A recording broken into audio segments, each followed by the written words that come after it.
Hello, everybody. Boy, this week has been busy. Busy. And the weather has been really weird here in Maryland. I don't know if you've been watching the weather service, but today it was like, 65 degrees. Some crazy temperature. I saw a girl running around in little shorts and little tank top today. This is mid-January, folks. I mean, come on. Yeah, it's crazy. I don't know what's going to happen for the rest of the month, but it's been nice. At least we were out, having fun today. We went out to eat lunch with a couple of friends of ours, and I got back in time this time. Yeah. So anyway, lots of questions have been asked, and people are still asking the same questions all over again. So I would recommend, again, somebody sort of like admonished me for creating videos that were just basically rehashing previous basic subjects. And I really don't know what else to do. I mean, what else can I do to get people to just go to a playlist and just look at it? And I bet you the video that will answer your questions is in there somewhere. Again, all you got to do is look for the subject CLI 42 modification. I got a playlist with multiple videos going through every aspect of this process and other semi-related aspects about modifying these cartridges. Again, you want to learn about color management, you want to learn about profile creation, color manage workflow playlist is there. So rather than, waste time looking at it over, it's got to be like 1,350 some odd videos. Don't do that. Don't waste your time doing that. I know I would not want to do that through somebody's channel if they had that many videos. I know a channel that has 5,000 videos, and the guy never created playlists. How am I going to find something in that channel? You see what I'm saying? So I've gone through the trouble, and it takes some time to do that. Video by video, you assign it to a playlist. It could be also a couple of playlists, because it could be a related topic that pertains to that video. I put it on 2 playlists. Again, you will find that if you just go to any playlist that calls your attention or gets your attention. So again, it'll just save you a ton of time as I make more and more videos and more videos get added. It's going to be more and more difficult for you guys. And even for me, when I try to find a video that somebody is asking about, have you ever made a video on this or that subject? And I go, well, yeah, about a year and a half ago. It still pertains today because the process never changes. Okay. What you did 5 years ago, you're still doing it today. It still applies even to modern, up-to-date printers. And guess what? Yeah, I've been looking at all the Consumer Electronics Show videos. I even added Epson or Canon printer next to my search criteria. Not a one. At least nothing I could find. I hope someone else, one of you guys, have been a little bit more successful and found some new products out there. There just isn't, okay? There just isn't, unfortunately. So, let me see who else we got here. We have a few people here. We got 13 folks here with us. I just recently posted a welcome to all of the new members to the Facebook group. So I'm getting a lot of little messages here because people do react. I guess no one does this. They should be saying hello to any new members of any Facebook group. But I guess a lot of these moderators are just too busy or just don't think that that's really necessary. I think it is. I think it's a very nice way to tell the new members that, yeah, we do appreciate you. We do see you. So we are about, I think it's like 3,500 now. So that's really good. And we're going to be covering so much stuff today. I hope we have the time. I want to keep it under 3 hours, but you know me, when I get to talking, I kind of go off in certain tangents sometimes. So hopefully that will not happen. So recently I uploaded a video where I took you through the steps, and not just the steps, but kind of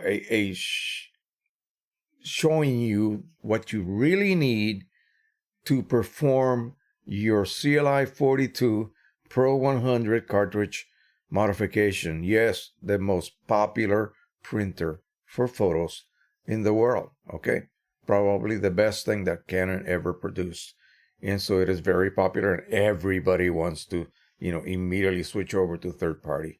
So I laid out right here the same supplies that I showed you on the video, but I'm going to just kind of hit you guys that are here with me this weekend and show you exactly what you need. But let's just wait a little while we get more people on board. We got 16 folks, 3 likes only. Come on. Hit that like button, please.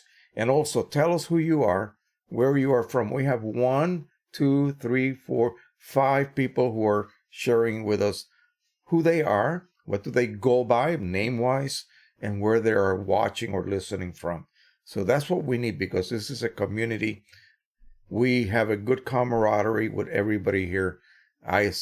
So far, so good. No one has really been, a bad actor, if you will.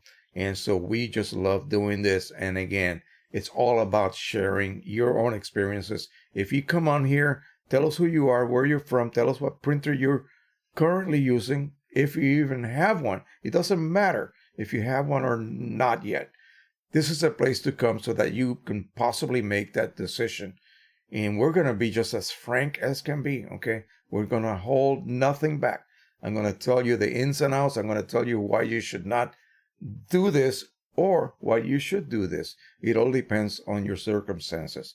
So let's say howdy to everybody here. Henry Stoffel, Boston, 70 today in Boston. That's way up there in the Northeast. That is nuts. So we'll see what's going to happen this coming week. I mean, it's been wonderful. Again, I've been out flying a little bit. It was a bit windy the other day. The last few days, we had some rain, but it's been nice otherwise. My flowers are coming up. Oh my gosh. All my crocuses are coming up in the front, and it's January, not even mid-January yet. It's nuts.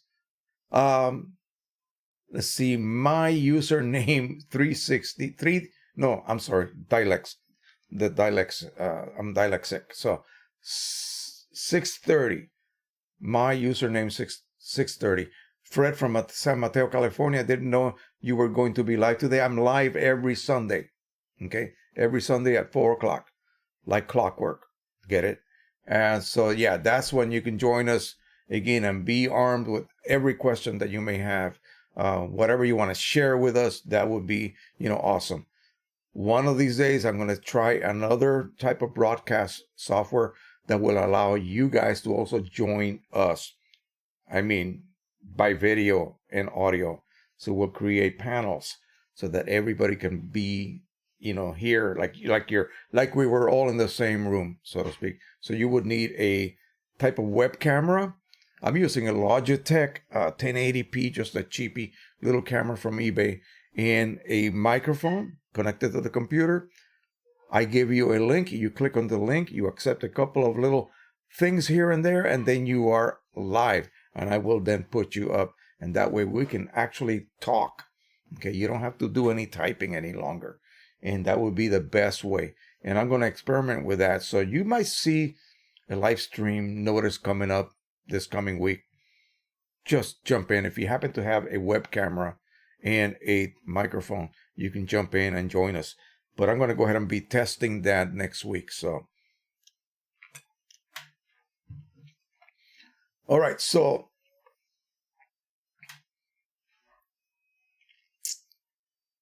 my username, you're going to watch us later. Okay. So this will be a video that you're going to access at a later date once we get off the air, if you will. So Guido here from Bruges in Belgium, and Charles Verbruggen also from Antwerp, Belgium. So you have a couple of people from Belgium, the place where I stayed 3.5 glorious years, and our son was born there, actually.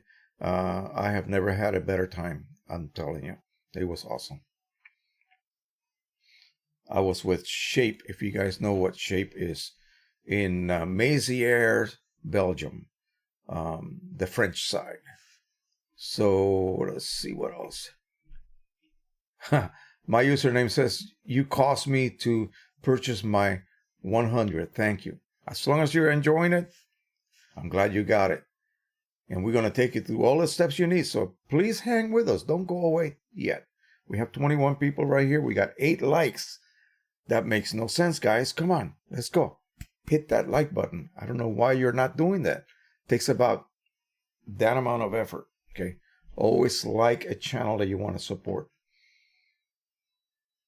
All right. So we have Anders W. from Sweden. Badger Tail from Albuquerque, New Mexico. His name is Scott Duran. Blue Driftwood Beach from Brunswick, Georgia. Just got my Pro 100 a couple of weeks ago. Awesome.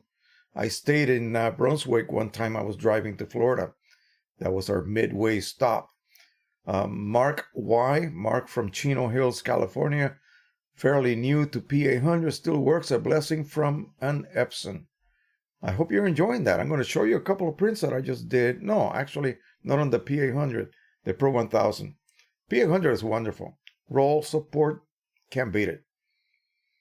That would be my only printer I would keep if I had to get rid of everything else, the P800, just because of that roll support. And also the ability to print ridiculously long panoramas. I mean, if you ever have a need for that, if you're one of those guys that shoots and then stitches like 12 images, yeah, you'll be able to print 100 and whatever. Maybe they claim 500 something inches in length, which is beyond, my ability to comprehend. So anyway, Homer Yates from Northern California is here. Cliff Fit from Denmark, of course, Epson P600. Badger Tail says Canon Pro 10.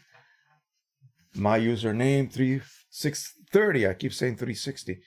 Great news, he says. Okay, so I think that's in response to something here. Robert Lecomte. Good evening, Bob. So where are you from, Robert? Mark Y. Roll is why I have the P800. Yeah, same here. Tade. Oh boy. Okay. TADEUSZ and then 12 from Montreal, Quebec, Belgium, the home of the chips with mayonnaise. Yummy. Yes, we were just talking about that today. Yes. I like to go to these restaurants around here. We have a lot of Peruvian restaurants where they make that delicious chicken over a wood fire. I mean, it's amazing. And then they fry little chips, if you will, of yuca, a root, and it's really, really delicious. And I was just telling my son about, because he doesn't remember Belgium, the pommes frites that you buy in the corner, and you dip them in mayonnaise.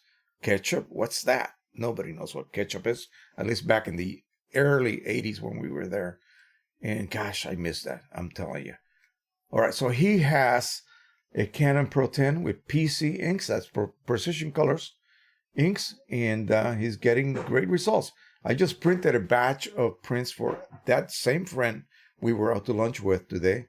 He's their family historian. He's always giving me images to print for him. And I just do it for nothing. I tell him, just buy me lunch. And so that's what he does. And gosh, that Pro 10 is just so easy to use. Such a pleasure to use. And the results are going to be permanent pretty much because I'm using nothing but OEM inks on it. I refilled my cartridges with OEM inks that I get from 700 ml cartridges, or just pulling them out of the PG29 cartridges that I was getting before. I still have a bit of ink still stored away, so I can go ahead and refill as much as I want from those and guarantee the best results possible. Mark Y says, when you are ready, how do you clean the rollers on a P800? Well, unfortunately, like the Pro 1000 or Pro 10, Pro 100, they have a cleaning roll cleaning utility built in.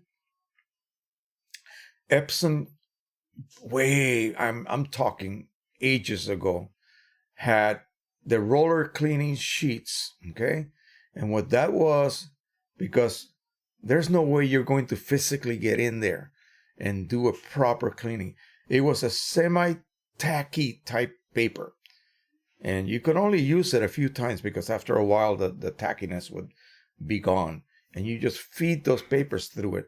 You load it and then you hit the paper feed button and it would send that sheet through the rollers. And that stickiness would pick up any lint, dust, crap that was building up on the rollers. And you just did that every couple of months and you were good to go. I don't know if that's still available. That was really, really neat. And what I would suggest you could do today, is simply, as far as you can reach, with paper towels and maybe a bit of some household cleaner, or maybe just plain water, and just go over the rollers that you can reach. Those internal rollers, I'm telling you, it's very difficult to get to them. And so, what else can you do? Well, keep a very clean environment. Okay. I would say stay away from these fine art papers, but gosh, they're so wonderful that you just simply can't. Print only RC papers. They don't have any lint on the paper base. All of these fancy papers, all of these rag papers, 100% cotton rag papers, those papers will have lint on them. And some of the really, really high-end papers, I forget which one of the Epsons is right now, but the surface is very, very susceptible to like losing little flakes of the coating. These papers are so bad in this way, okay? They print beautifully, but you have to brush them before you print on them. Because if you do not, you will be printing over all of these little loose bits of coating, if you will. And then that falls off afterwards with handling, and you end up with all of these little white dots because you printed over the dust, the little loose chips, I guess you want to call it, of coating material. And so you don't want to do that. So the idea being that you want to load that paper as clean as possible so that you don't end up with white spots. But all of this loose material, if you will, fibers and dust from the surface that just comes right off the coating, gets stuck in the rollers. The rollers are supposed to be sticky so they can transport the paper accurately, right? They need to grab the paper, no slippage. I mean, it needs to be, you have to rely on that. Unfortunately, environmental conditions, if you have a cat that crawls on top of your printer, if you have an expensive printer and you're not covering it, then, you're inviting anything from the environment to start messing up your rollers, okay? Epson really doesn't have a very good cleaning utility like Canon does. So I would just suggest get in there and just do the best you can. One of the old tricks was to take a piece of paper as wide as a printer can handle, fold it in half, wet the lower half with like a low percentage alcohol solution, maybe 50% alcohol, leave the upper half dry, feed it. It's relatively heavy paper, something cheap, not inkjet coated paper, just something you buy at the the office store, like copy paper. And then just press the feed button. It's supposed to go through. It's supposed the wetness will pick up any garbage, and then the white part, the dry part I should say, will clean and dry the rollers for you. And you could do this once or twice, but again, using alcohol, this is what they recommend. It's not really good for rubber, so it's not something that I would do constantly. It will eventually harm your transport rollers. All right, I probably spent too much time explaining that, but that's just the way I am. Okay, now, and Guido says, and don't forget the Belgian beer. Yeah, you know what? I'll tell you something hilarious. When I got there, and again, remember I was Army. I went to the Supreme Headquarters Allied Powers Europe, SHAPE, and I was a photographer for them. So I work in the secure area of the building. And when we were staying at a hotel waiting for housing to become available, this was a hotel run by the government, by the military. I kept seeing these big posters with this pretty girl, and it says Stella Artois. I thought she was a star, some kind of local movie star. I didn't know it was beer. Yeah. Later, I found out. And so, yeah. Silly me. Mark Y says, also do not need to clean the rollers if not doing borderless prints. I also do not need to clean the rollers. Well, the rollers are not going to get dirty from printing borderless. The platen sponges will. Okay, that's where the overspray goes.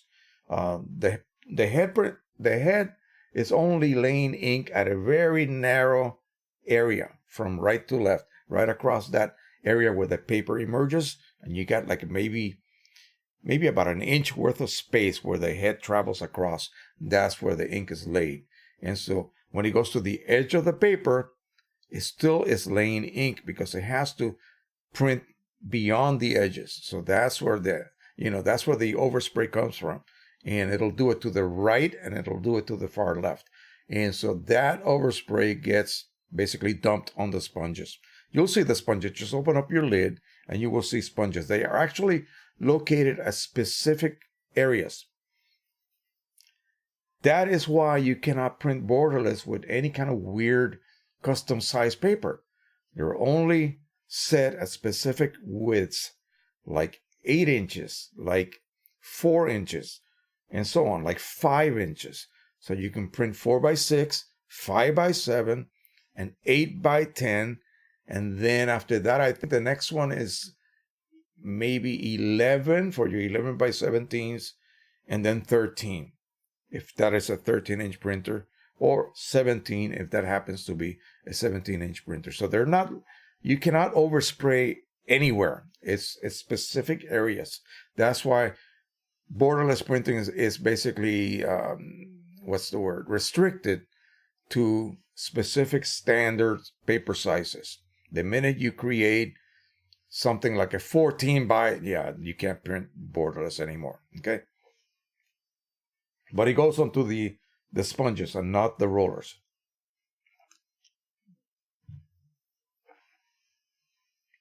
Super high-end printers will have some kind of vacuum system that takes care of that overspray. It actually sucks it and sends it to a maintenance type cartridge.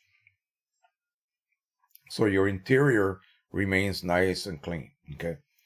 But again, we're talking about the big ones, the big high-end units, thousands, lots of money. All right. Tade USZ12. That's what I will call you. Oh yeah, Belgian chocolate, instant waistline expander. Sure. My wife and I went to the factory, one of the Belgian chocolate factories there on a tour. That was fun, I tell you. And we went to a tasting room where we got to enjoy a lot of that gorgeous and delicious chocolate. Will Carson says, hello from Southern California, who said, do you think the new or future inks from Precision Colors will approach in longevity to OEM inks? Canon Ink Pro 10. No. The reason being is that, the raw materials from which these inks are made by these third-party ink laboratories are not the ones that the contracted laboratories for Canon and Epson have access to. Believe me, if they did, you wouldn't be saving money because they would be expensive. The raw products are expensive. People say, oh, no, they're making this ink for, pennies an ml. No, they're not. No, they're not. There is a big difference in the raw products, especially the dyes for Pro 100. Pigment inks, not so much. Actually, the current PC ink set for the Pro 10 will probably have pretty good longevity because, again, you're dealing with pigment inks. Pigment inks are particles that are colored chemically. I mean, that's the chemical, makeup of those pigments. So they will be magenta color or reddish color. They will be orange. For those printers that use orange, they will be yellow and so on. So they will last a lot longer than, dye inks, third-party dye inks, of course. But again, never as long as OEM because of the difference in the raw products. This is what it was explained to me, okay? And it wasn't by a salesperson or somebody trying to pull the wool over my eyes. That's what they told me. And I said, okay, that makes sense. They just don't have access to those materials.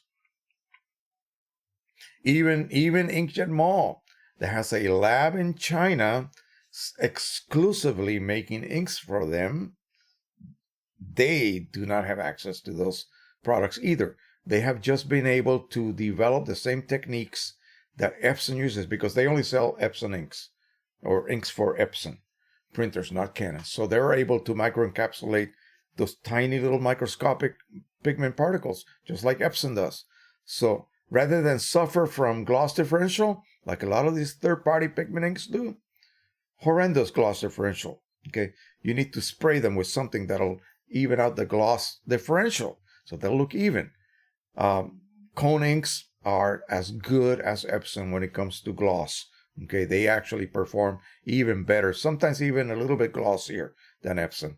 But as far as longevity, Ardenberg already did a test, and they fall short. They fall short as well. So, hey, you got to protect your prints. You have to do something to enhance that longevity, regardless of what you are using, okay?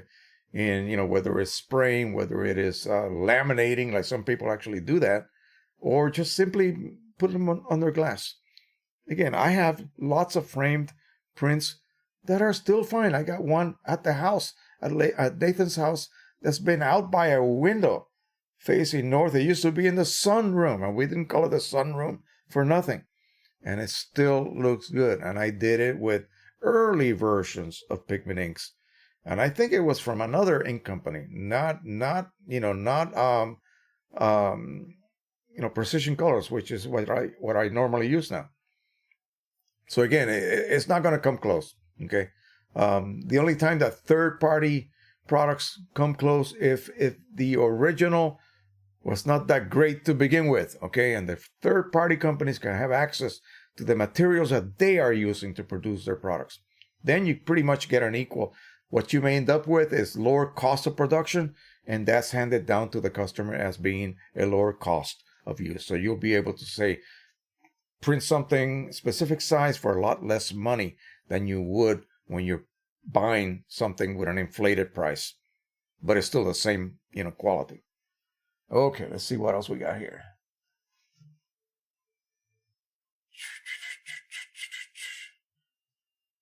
Nick Santoleri is here. I just had a consult with him on the phone, and I think it was very successful. I hope he did enjoy it.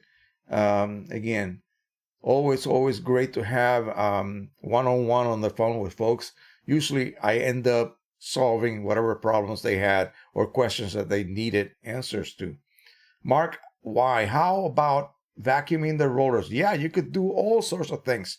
Do whatever. It's basically common sense. You will go in there, you will look and say, oh gosh, this area is kind of dirty. Okay? Clean it. And clean it just using, mild household cleaners. If you're worried, just use, water. Dilute Windex, if you will, even more. And use that to clean any kind of, if you see any kind of like on the silver platen strip, which is bright chrome like, you will see ink. You will see if you have any kind of because it'll be deposited in the shape of like maybe just little vapor, okay? Wipe that up. Any ink where it should not be will end up being transferred eventually if you build it up enough onto your prints. And the last thing you want is that last 6 inches of a beautiful, gorgeous print coming out with a smudge on it. And you'll go like, oh, God. Yeah, and they have to start all over again. Then you might end up with another smudge. Who knows? So keep the inside of your printer clean. Don't be too invasive. Be more passive about it. But, if it's visible and reachable, clean it. Okay? Don't mess around with the purge pad too much because you could dislodge that. That's actually floating on some springs. It's supposed to be able to flex because the printhead comes over and just lands on it. Okay? Lands like a drone right on the takeoff or landing pad. Well, the printhead does that. It just lands on it and it seals itself onto the gasket. So clean that gently with long Q-tips once in a while, okay? And that will keep it from losing that sealing action. You lose the seal and then you cannot develop vacuum any longer. Your cleaning cycles that you may need to perform will be useless. You're leaking vacuum, air. And so ink is not being sucked out to clean a possible clog you may have developed. So keep those areas clean. That's all.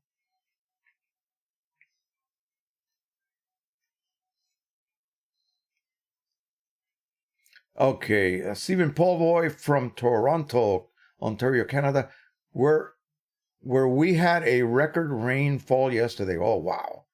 As long as it wasn't snow. I hate those. God.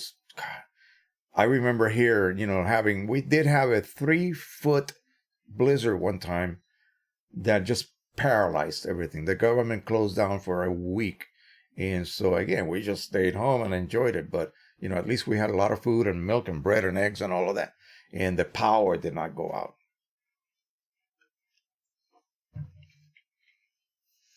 Ends Print CO or company. Is it easy to clear the code after emptying the waste ink tank on an Epson 4880? Actually, you're dealing with a cartridge, not the printer, like you would on a regular desktop model that does not have a waste ink cartridge. I think going way back to that model, 4880 is kind of old at this point. Yeah, you can reset those chips.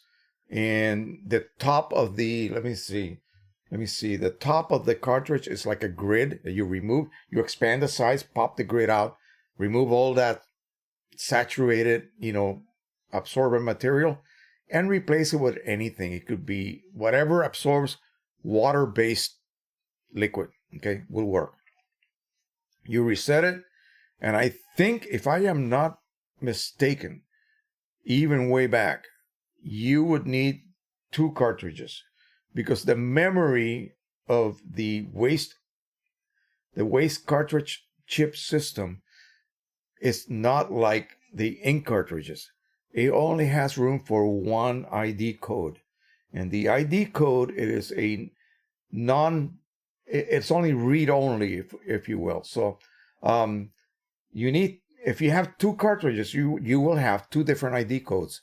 So you need to reset the levels with your resetter, but then you need to pop another cartridge in that it hasn't seen yet.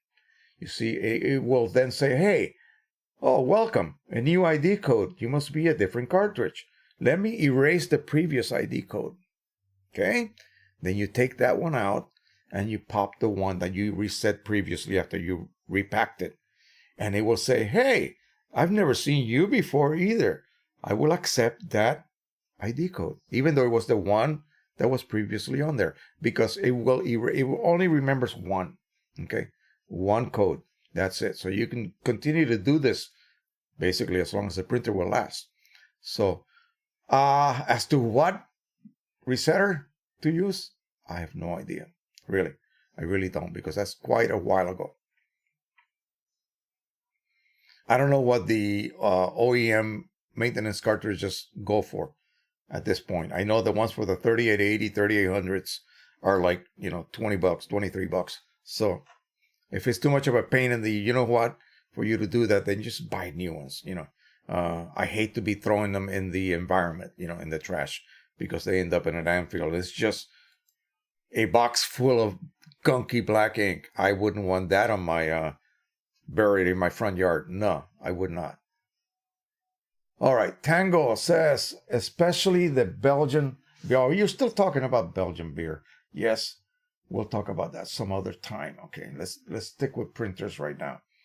Mr. Hertz, hello from Northern Michigan. Stephen Paulboy says he just got his new 24-inch HP Z9 something printer delivered this past week, and you told us about that last week. So the HP rep is coming to set it up and train me in the next few weeks. I'm excited. Learn how to use it. Yeah, hey, do some videos. Show us how to do the internal profiles. That would be great to learn to do that. Drone worship. Woo! you owe me a stream about the Bebop 2 camera out of focus. All right. Yes, we're going to do that. This thing is sharp as a tack. Oh my God. Yes, I cannot believe the quality I'm getting with that.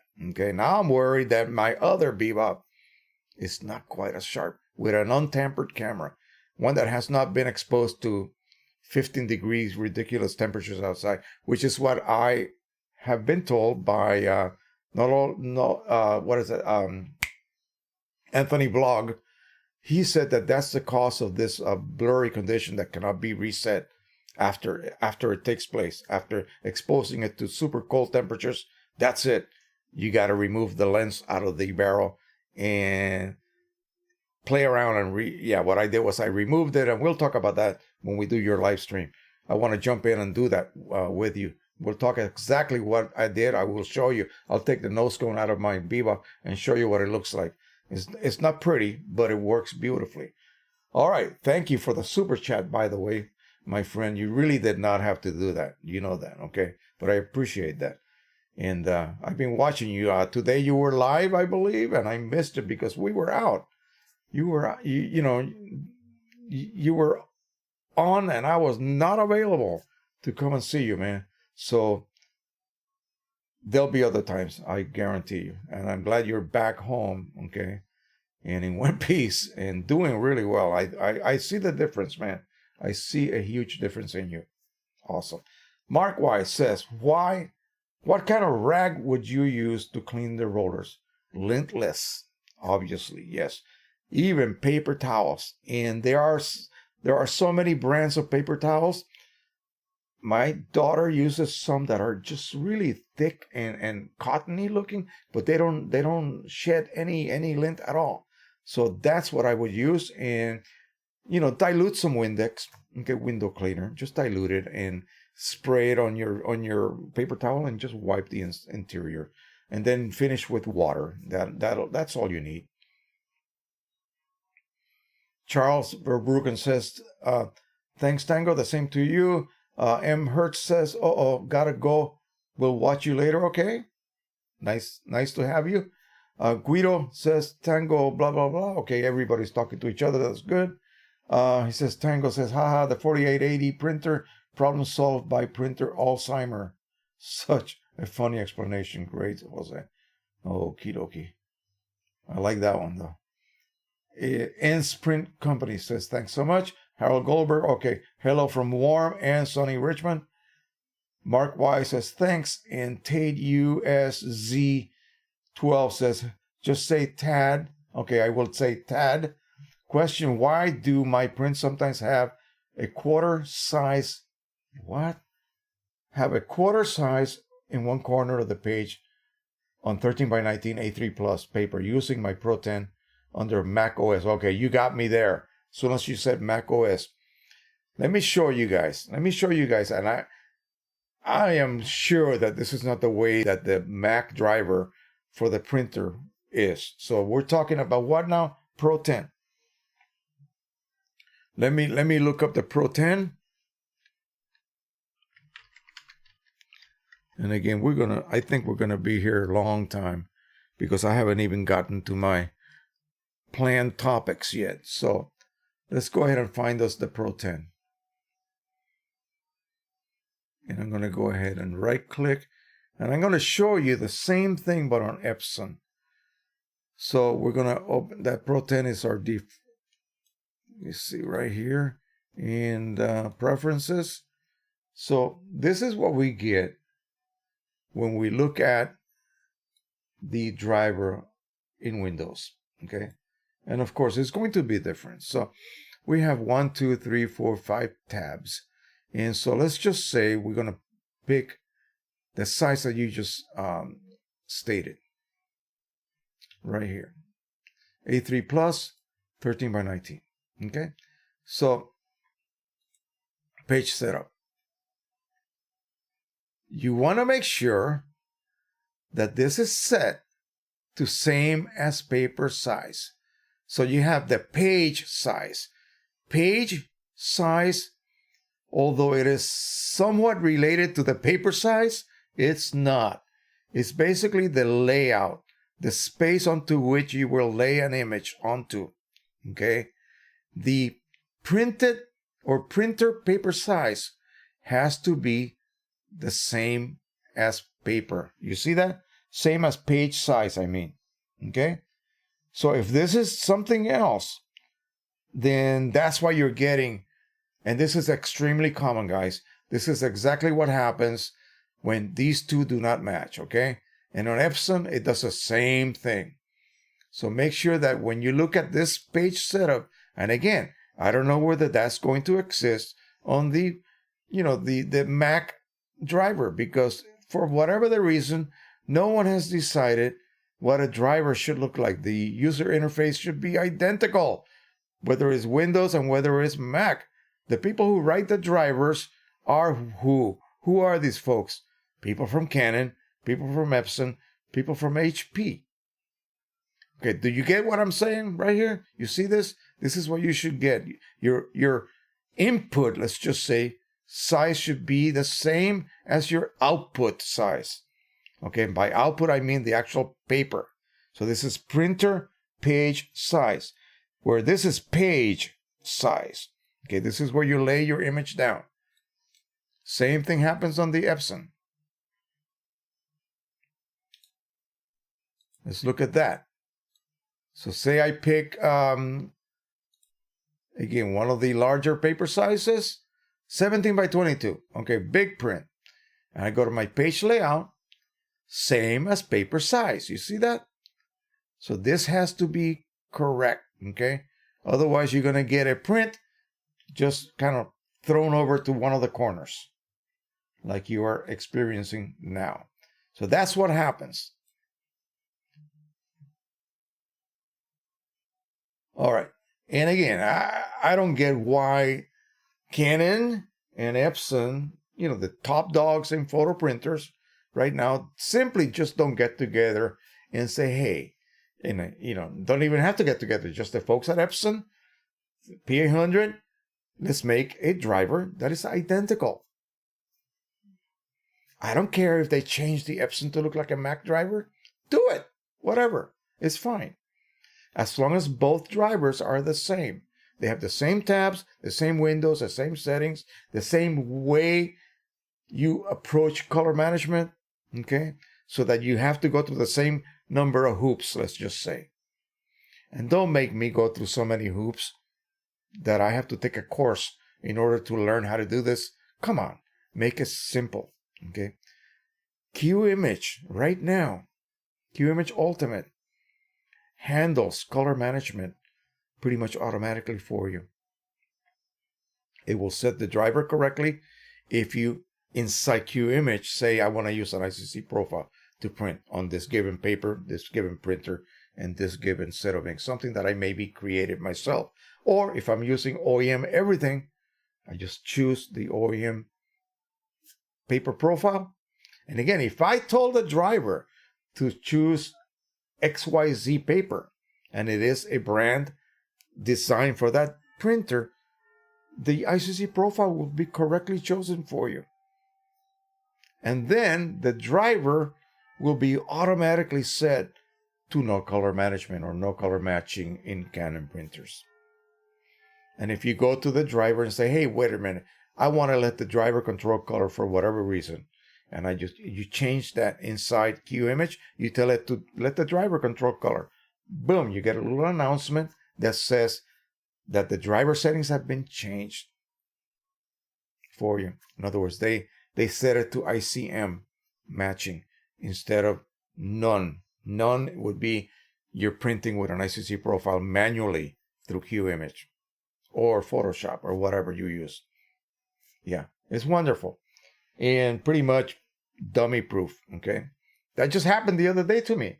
I was printing something and I wanted to make a demonstration that I'm going to share with you in a minute. If I just stop talking, I will share this with you.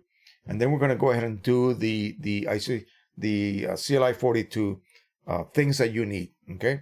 We'll go ahead and do that. Let me quickly finish this up.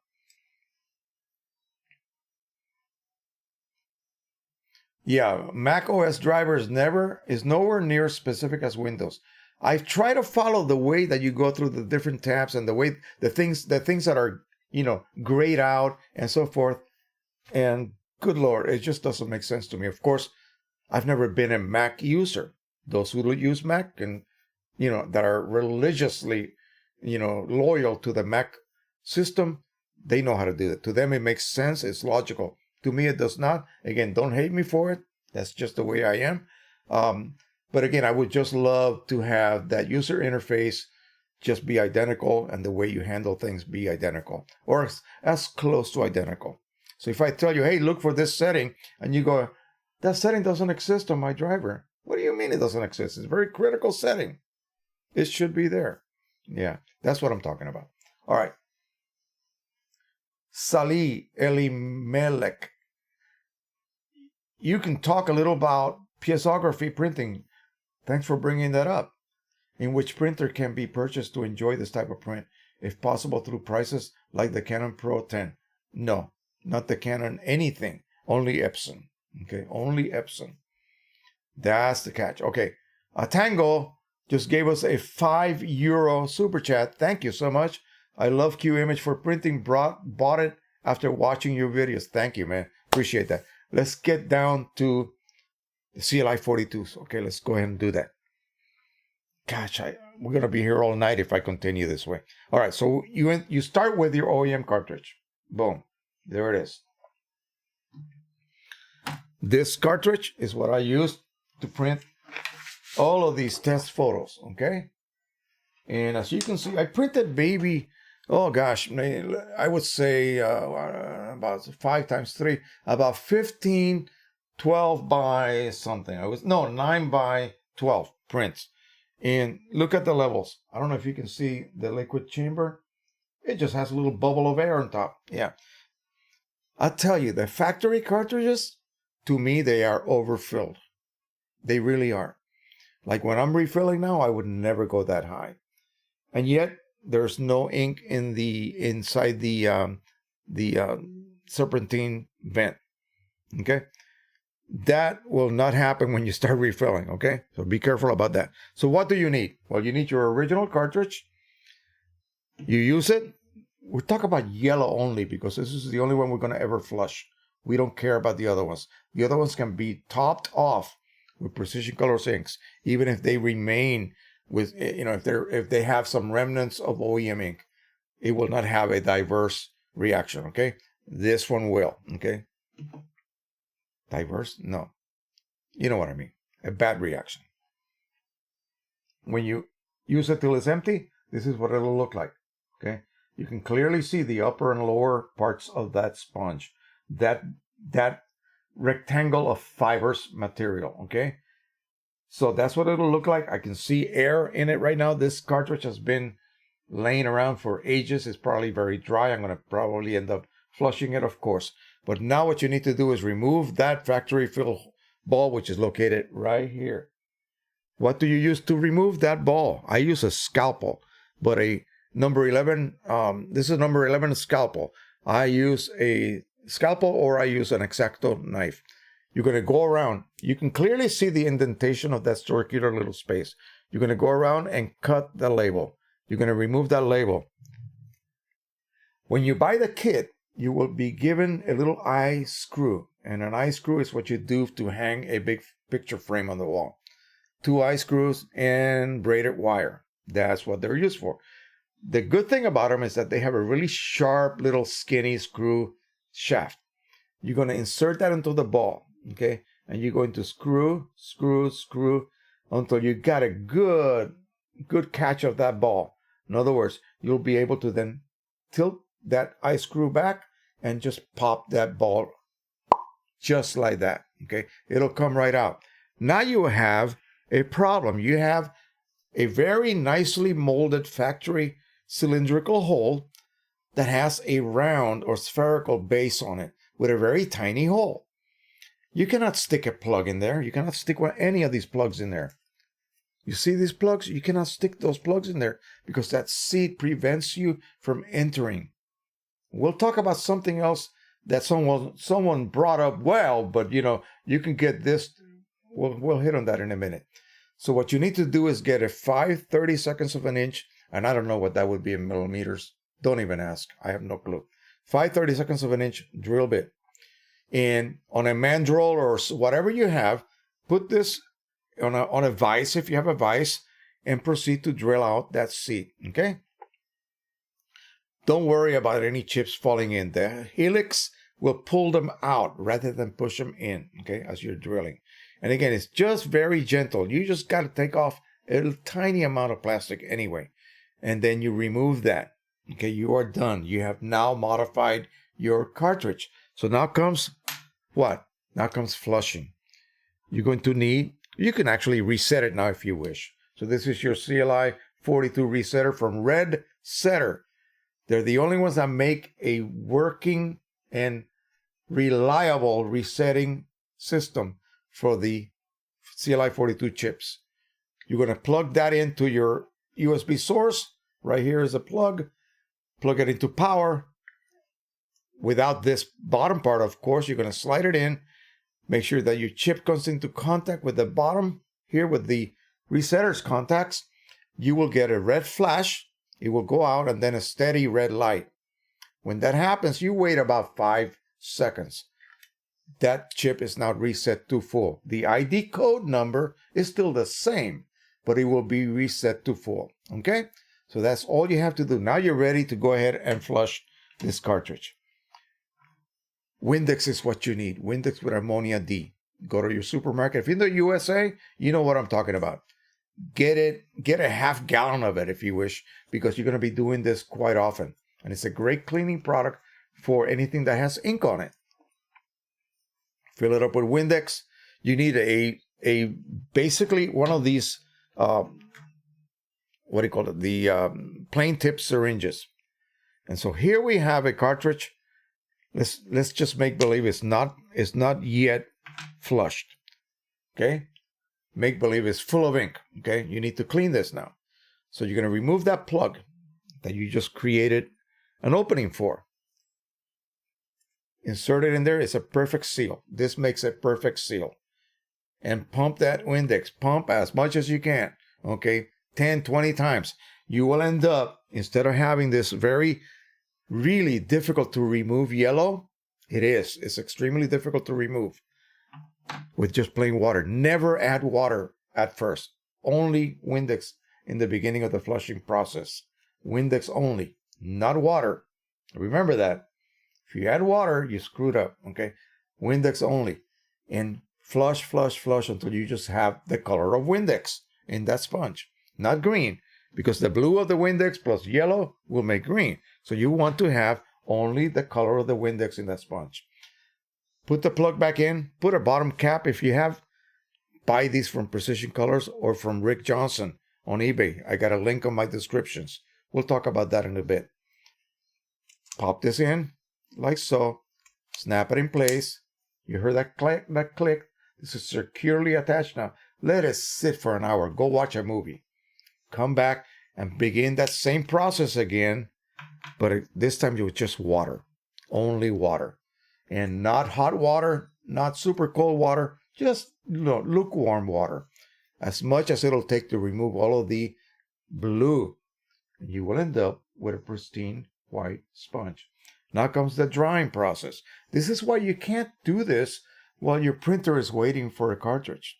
You better have a cartridge available to fill that empty void, okay? That slot that you created, that's empty now because you removed that cartridge. Put another cartridge in there. You better have 2 sets of cartridges, okay? This is imperative. But I will give you what you need to do to avoid all of this without any kind of problem, okay? But let's go through the process because this is the only one you're going to flush, the yellow cartridge. The other ones you can just immediately refill with PC inks and pop them back into the printer. Flush, flush, flush.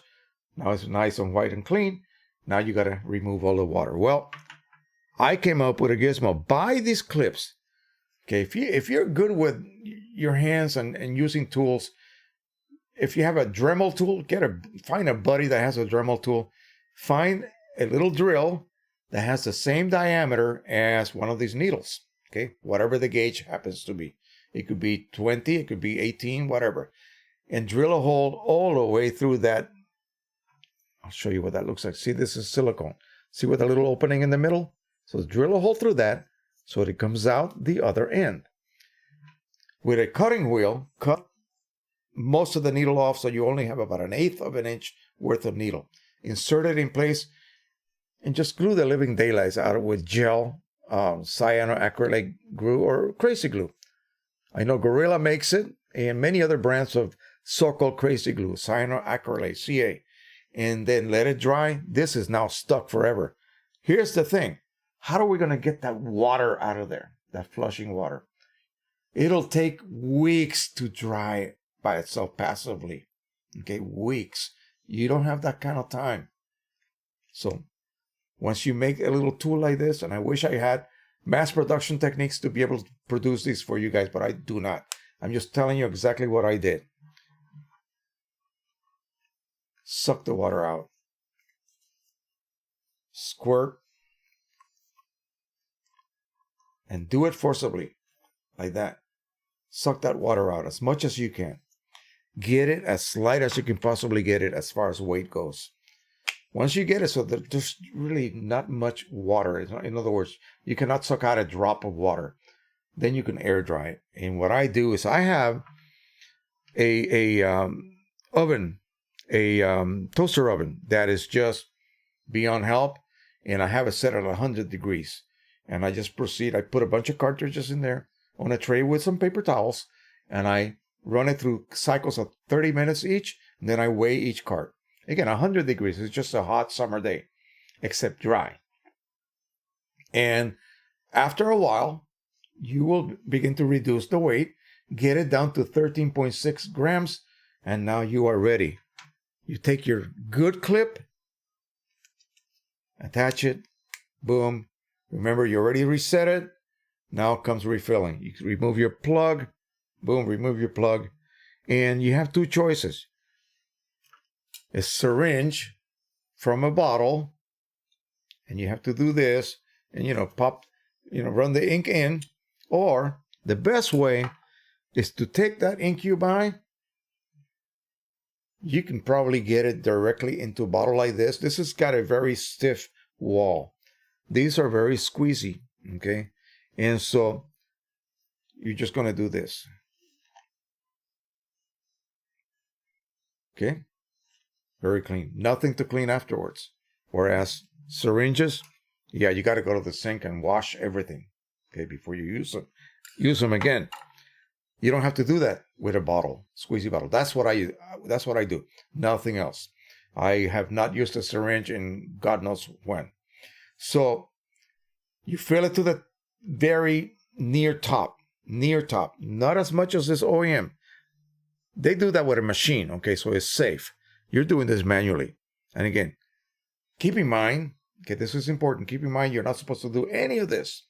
Okay, we figured out a way to do that safely and allow you to still have great results printing, okay? So in effect, it's just a total hack, okay? So fill it to the very near top, and then you will immediately see, because at the bottom, let me show you. At the bottom here, at the very bottom of that liquid chamber, there's a little entry port. And that port immediately connects with the sponge, the lower part of the sponge. You need to have the clip in place, otherwise ink will immediately start coming out because you have this open. Let it migrate into the sponge. You will see maybe a couple of little pockets of air, maybe. Don't worry about it, it's fine. The lower part of the sponge is what needs to be, saturated. This level will drop drastically. Keep topping it off slowly. Do not ever overflow, okay? Keep topping it off, let it rest. And at some point, it just won't fill anymore. It will not migrate anymore. Top it off to 1/8 of an inch from the top. People say 80%, but what really is 80%? Just 1/8 of an inch. Plug it. And here's the next test you have to do, because you want this cartridge to operate reliably. Oh, another thing. Put this on hold a minute, okay? So there is a source of tapered plugs. These are straight wall. These tapered plugs are supposed to be able to fit without having to drill out this seat? Well, no, don't use those, okay? I hate it. I hate to say it, but he's a good friend, but don't use those. You have a situation with a tapered wall, okay, using a tapered plug. How well do you think that plug will stay in when it gets a little bit wet with ink? Slippery ink. It'll slide right back out. There's no way it's going to stay put. Why is that important? Well, let me give you the answer. When you remove that seat, that hole is narrower than this plug is, okay, the diameter. So when you insert it, you are actually compressing the plug. When you get past that bottom seat you drilled out, because your 5/32 is not going to enlarge the primary hole at all. It's only going to drill out the seat. So you end up with let me make it really big so you can see what I'm talking about. You end up with a factory hole that's not going to be touched, say it's this wide, and then at the bottom, this spherical seat was about that much with a tiny little hole in the middle. All you're doing is enlarging that hole, and you still have a bit of a wall there on that seat at the very bottom. This is probably a bit over 5/32. This will be 5/32. Okay, so you have wider and a little narrower. This plug will be forced through that little narrow bottom part. It will compress. It will emerge below that. And guess what it does? It relaxes. It gets bigger. Perfect seal. You might be asking, what the hell are you talking about, Jose? Why is sealing so important? Here's why.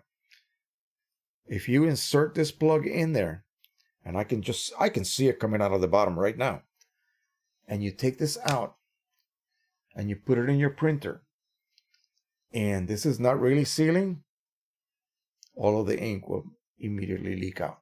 Within a few minutes, this cartridge will be empty again. Well, that's not what we want, is there? And you think you have ink because the chip is charged to full. The chip has been reset. The chip has no clue what you just did. Okay? So that's why it's so important. And this is how you test your seal. You've gone through the process. You perform all of your actions. Now it is full of ink. Your sponge is saturated. You remove the lower clip and you hold it. I've said this before. Let's use my beautiful mug here. Of course, I would never do that, but you hold it over a mug, a piece of, a can, whatever, and you wait, and nothing drips. That's good. You have a seal. That's what you want. You don't want a single drip. Now you're going to test ink flow because the printer expects to have optimal ink flow. You need ink to keep the printhead cool as it prints because it generates heat as it prints. Okay, so you want the printhead to be maintained at the proper operating temperature, which is set at the factory. This will cause no damage to the nozzles. Any higher than that, you will begin to cause damage to the nozzles, period. So ink is a coolant. Okay, as ink is passing through those passages where those explosions are taking place, it's cooling down the process. Without that cooling, it's like a water pump in a car. If the water pump is not pumping liquid coolant continually, okay, you're going to overheat your engine, depending on the amount of stress you put it through. So a very saturated, full of stress image will stress the heck out of the printhead, will overheat it, and it will fail on you. It will literally die. Okay, so you need to have enough ink flow.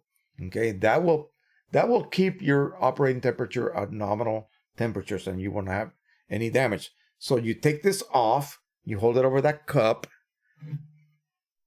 drip, drip, drip, drip, drip, and drip, and drip. It should be dripping continually. Okay. Well, before you waste all of your ink, go ahead and plug it back up. And within a drip or two, it will stop dripping again. Okay, now what you do is put this clip back on it. These are all third-party clips available both through Precision Colors and Rick Johnson. Take the plug back out, take your bottle, and replenish what you just used during your test. Perform this every once in a while as you refill. Okay, I haven't done it in a long time, but I haven't suffered from any ink starvation because I know what I'm doing at this point. I've done it so many times already. So that is it. Okay, that is it in a nutshell. Now, third-party refillable cartridges for Epson. Remember, don't use refillable cartridges, third-party types for Canons. Always use OEM cartridges. For Epson, that's another animal, if you will. Epson uses a cold firing printhead. They don't care. Okay, it's fine. You can use third-party choices like these. And this is for the R3000. So again, on your Canon printers, yeah, that's when you have to be careful and do everything correctly. Now, do I have a Pro 10 cartridge here with me? Probably not. The Pro 10 is even easier. You don't have to do a thing. Nothing. Oh, Pro 100 cartridges, as you change them from now on, the minute one of them goes low, take it out, reset it with a clip, of course, afterwards, and then top it off. Okay, and you can pop it back into your printer. By doing it that way, as soon as it reaches low or before that, the sponge never really loses any more ink because you just lost your replenishing ink already. You see what I'm saying? So once you lose the ability to replenish that sponge and keep it always saturated, it's going to lose ink at that point. There's nothing to replenish it. So do it before that. Okay, take it out, reset it real quick, put a clip and top it off. Remove the clip, put it back in your printer. You're good to go.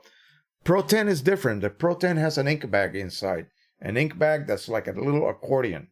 And that ink bag is actually regulated by a pressure spring. It's really amazing, the engineering that went on there. So those can be allowed to go empty. Okay, there's no sponge. The reason you want to do this is because of that sponge. You don't want the sponge to be full of air. This is full of air. If I refill this, the ink will never enter the sponge. There's not enough force to push that air out. So you have to flush it. But with a Pro 10 cartridge, PGI 72, you can let them go empty. And then just top them off. Simply upside down, dribble ink right on the exit sponge. There is an exit sponge. Dribble ink and the bag will immediately accept the ink. Dribble it until you get a little flood. Squeeze it, blot it, and you're ready to go. If you weigh it, it'll be about 32 grams total weight. Simple. Reset and refill. No modifications required. Somebody told me, do a video on that. Why should I? It's just really nothing to it. I've done videos on it already. It's so simple. It's the best printer for refilling, folks. Okay, the Pro 10, the easiest printer for refilling. If you want ease of refilling, don't get a Pro 100. Get a Pro 10. Pay more money up front. But you got pigment inks, which will last longer anyway. So, now, how to avoid all of this? Rick Johnson on eBay. Okay, I have a link on my descriptions. And I get nothing from that. Not a penny. I've told him I don't want any kind of recompensation from anything. I will give you as much publicity as I can possibly give you, but I don't want anything in return. So, get his cartridge set already pre-modified with the best plugs. Again, you have two choices.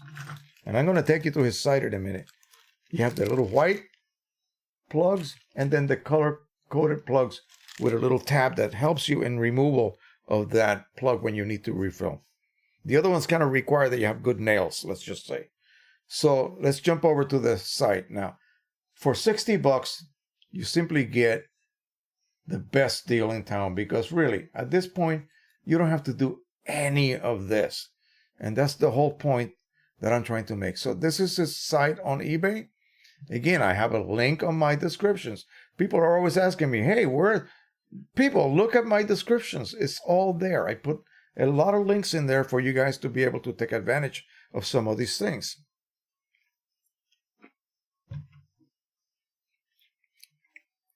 $62. Okay, went up $2. Full set of OEM cartridges already modified with the tab type plugs. And I believe they also include the clips. Yep, there they are, which are these right here. You can buy these separately. You can buy these for certain other sizes as well. CLI 8s are identical in size and shape as the CLI 42s. So you can get, CLI 40, you can get CLI 8s and flush those if you want to do that yourself and then transfer chips to them. And that'll work as well. But, why? Why not use your CLI 42s and you don't have to transfer anything? Here are the loose plugs, the color-coded ones and the black ones here. What do we have here? Another set of cartridges as well. White plugs. And he also sells to you a flushed and drilled yellow cartridge all ready to go. And then one with the same thing but with a clip all ready to go as well. And there's a lot of other products. He's got the original clips, which are like these here. I mean, I still keep them because they do have a use.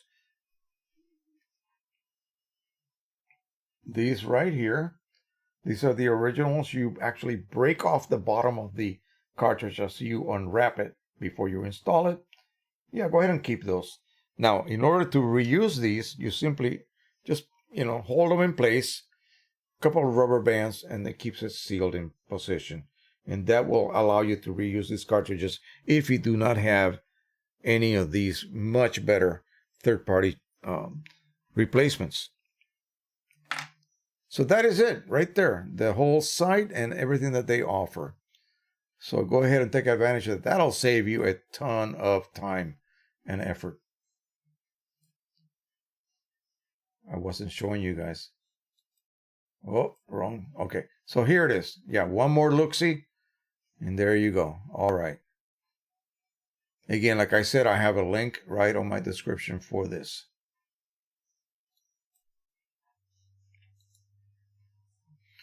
So we'll go ahead and delete that one. Somebody asked a really interesting question, and something that I actually was wondering about myself. What is a term ICM? Canon uses ICM. Their profiles are labeled. They are actually tagged as .ICM. What the heck is that? We use ICC, right? Let's look at this. I keep doing that. Let's look at this. So let me see if I can enlarge this so you can see it better. What is the difference between ICC and ICM? ICC equals International Color Consortium, which is the body that created the standard for device profiling and also the name of the standard itself. Profiles typically carry the ICC file extension on a Windows system. ICM is Image Color Management, which is the color management module in Microsoft Windows operating system. See, while the two terms are sometimes used interchangeably, they really should not be. Some profiling software will make profiles with ICM file extensions. Should this be the case and the profile not be recognized by an application, simply changing the file extension to ICC can solve the problem. So I believe what they're saying is that other than just being the file extension, the information within that profile you created is still identical. Okay, there's no change. It's not going to render that profile unusable simply by going from ICM and then changing it to ICC. It's going to tell you, are you sure you want to do this?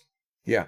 So I just noticed that Canon tends to use ICM as the file extension on their profile. But again, it was an interesting question that I did not know the answer to, so I Googled immediately. Google is your friend. The person who asked should have just Googled it. I don't understand why people just don't immediately just spend a little time searching. Searching. Playlists especially. Those are important. Check the descriptions of the videos. There's links. Take you to different places that you may already be asking about, but you just didn't take the time to search. Oh, yeah. So Windows system apparently, is a little bit, I don't know about Mac. I don't know how Mac handles that, but I know Windows will accept both. And when you create something with a color monkey, I don't know. I got to go back and look now what profile extension they use. Anyway, so that is it about that subject. Let me see. What else? Oh, let's talk about I just did a video. I think it's up already. People wonder, and the question arose because somebody was really freaking out. Well, first of all, oh gosh, we have a super chat that I ignored. I apologize for that. Jason Machen or Mackin, $5 super chat. Really, thank you so much, my friend. Appreciate that tremendously. Let's see, anything else?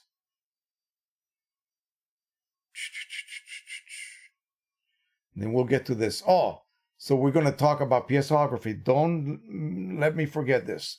Do not let me forget. Let's see. Charles Verbruggen wants to know if I had experience printing canvas. What are the things that you should pay attention to? Well, canvas is just a little bit more difficult to load. Other than that, you treat it exactly the same. You're going to use a ICC profile made for that canvas. Okay, if it's made for OEM, you better use OEM. Making profiles on canvas is a little bit difficult. I don't know how they do it. I have problems with my instruments reading over that texture that the canvas has. So, lucky for me, even on the Pro 100, using the PC's SE inks, since they basically act just like OEM as far as color rendition, I can use their own ICC profiles for whatever canvas I want to print on. Now, canvases with a sheen, some kind of gloss. Who makes that? Breathing Color has it. I think Hanamiel has one as well that has a gloss. Pro 100 will eat that up. It's wonderful. The only problem is 13 by 19 is the max you can make, or maybe 13 by 25 if you create a custom size.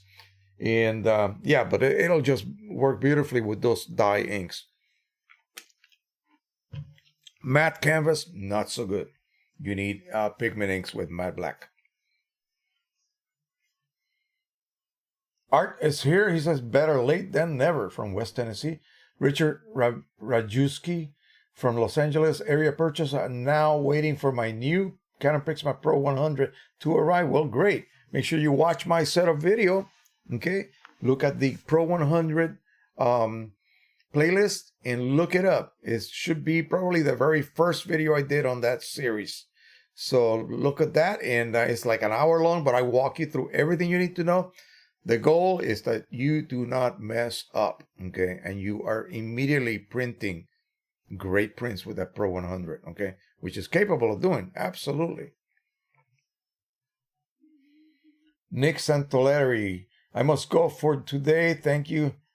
Thank you for all your great advice. Well, thank you, Nick. And again, I appreciate having spoken with you on the phone. Rick Johnson, checking in. All right, Rick. So we've been talking about your goods that you have on your site. I already showed them your actual site and all of the items that you currently have. And of course, I'm sending everyone out to you. I hope you run out of carts really quick. That's my goal, to have you sell out.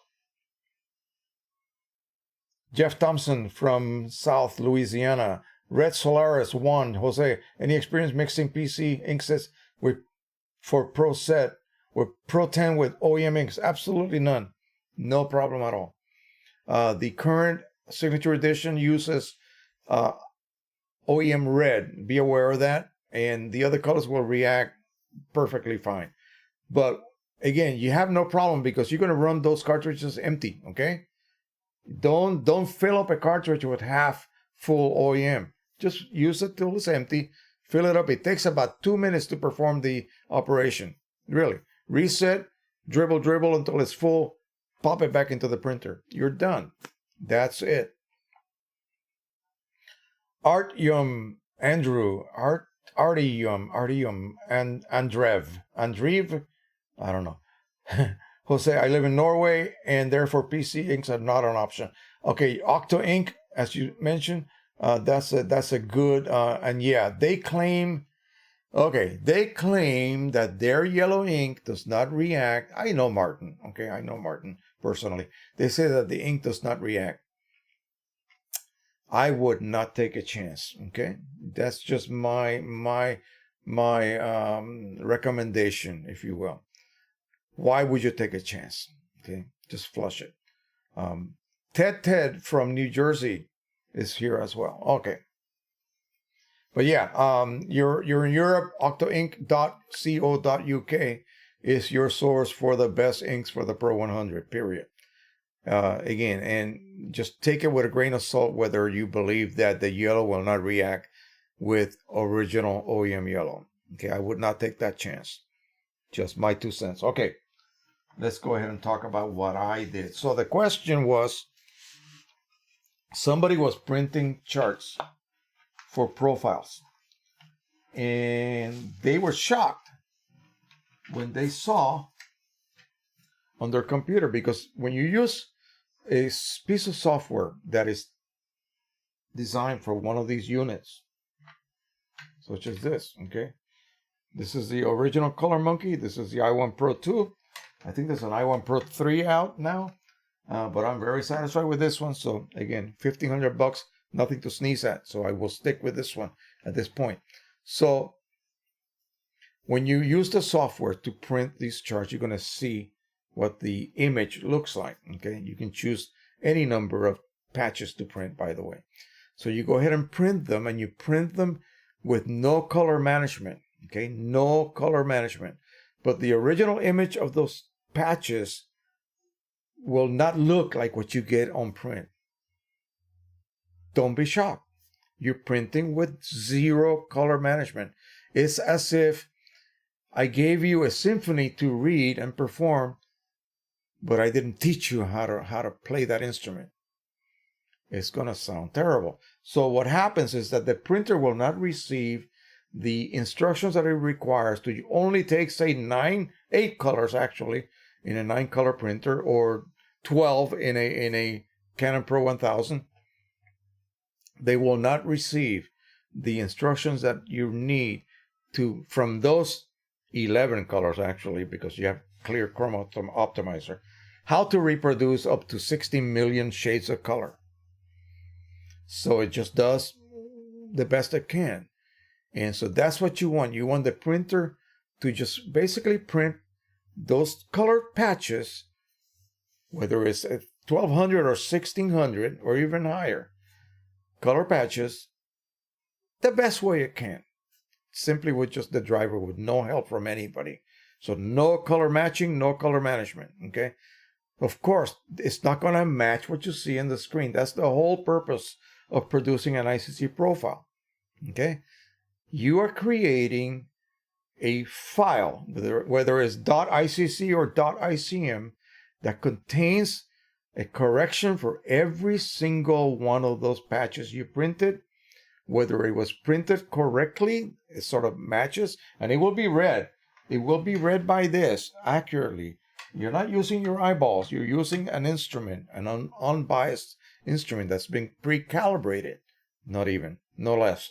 And so it's going to reach each patch, and it's going to say, okay, because the software has told me that it should have been this color reproduced on that paper, but you got something a little bit different. In fact, it's shifted in this direction. This is what you have to do to correct that one color patch so that it matches what you see in your monitor. That's one. It has to do it 1,600 times. So you go through the whole process of reading every one of those color patches.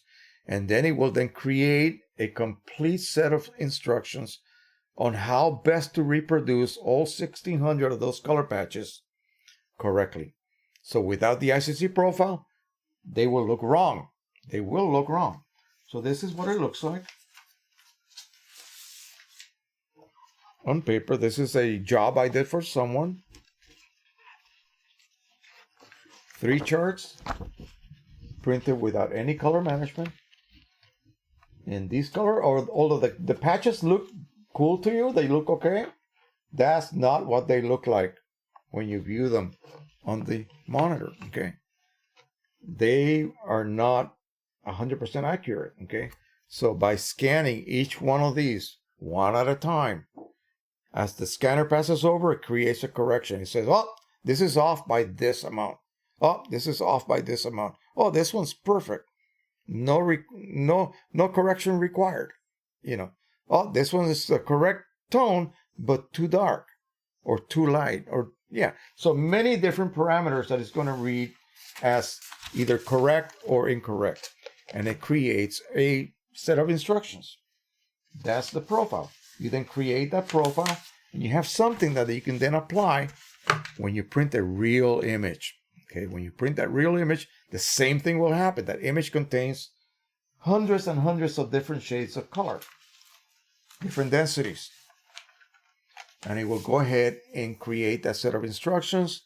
And as the ICC profile looks at every bit of tonality that image had, it will tell the driver, okay, hey, here's a tone that you're going to have a little bit of trouble with.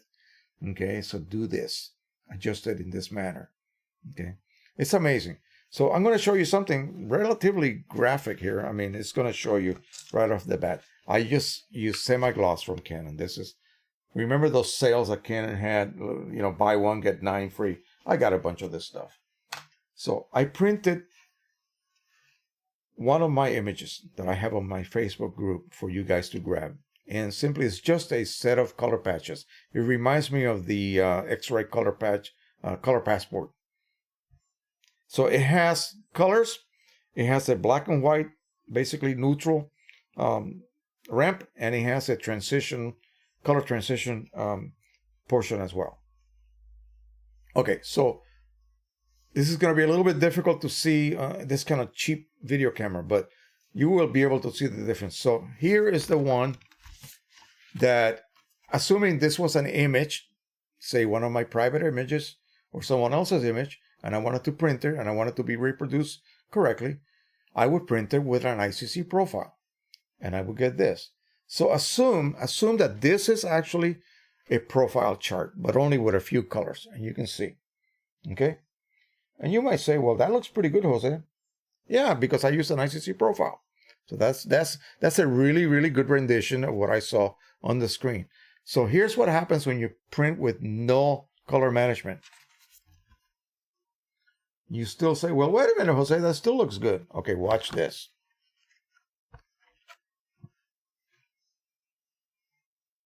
What do you see now? You see this green? This is what it should be like. But you see that?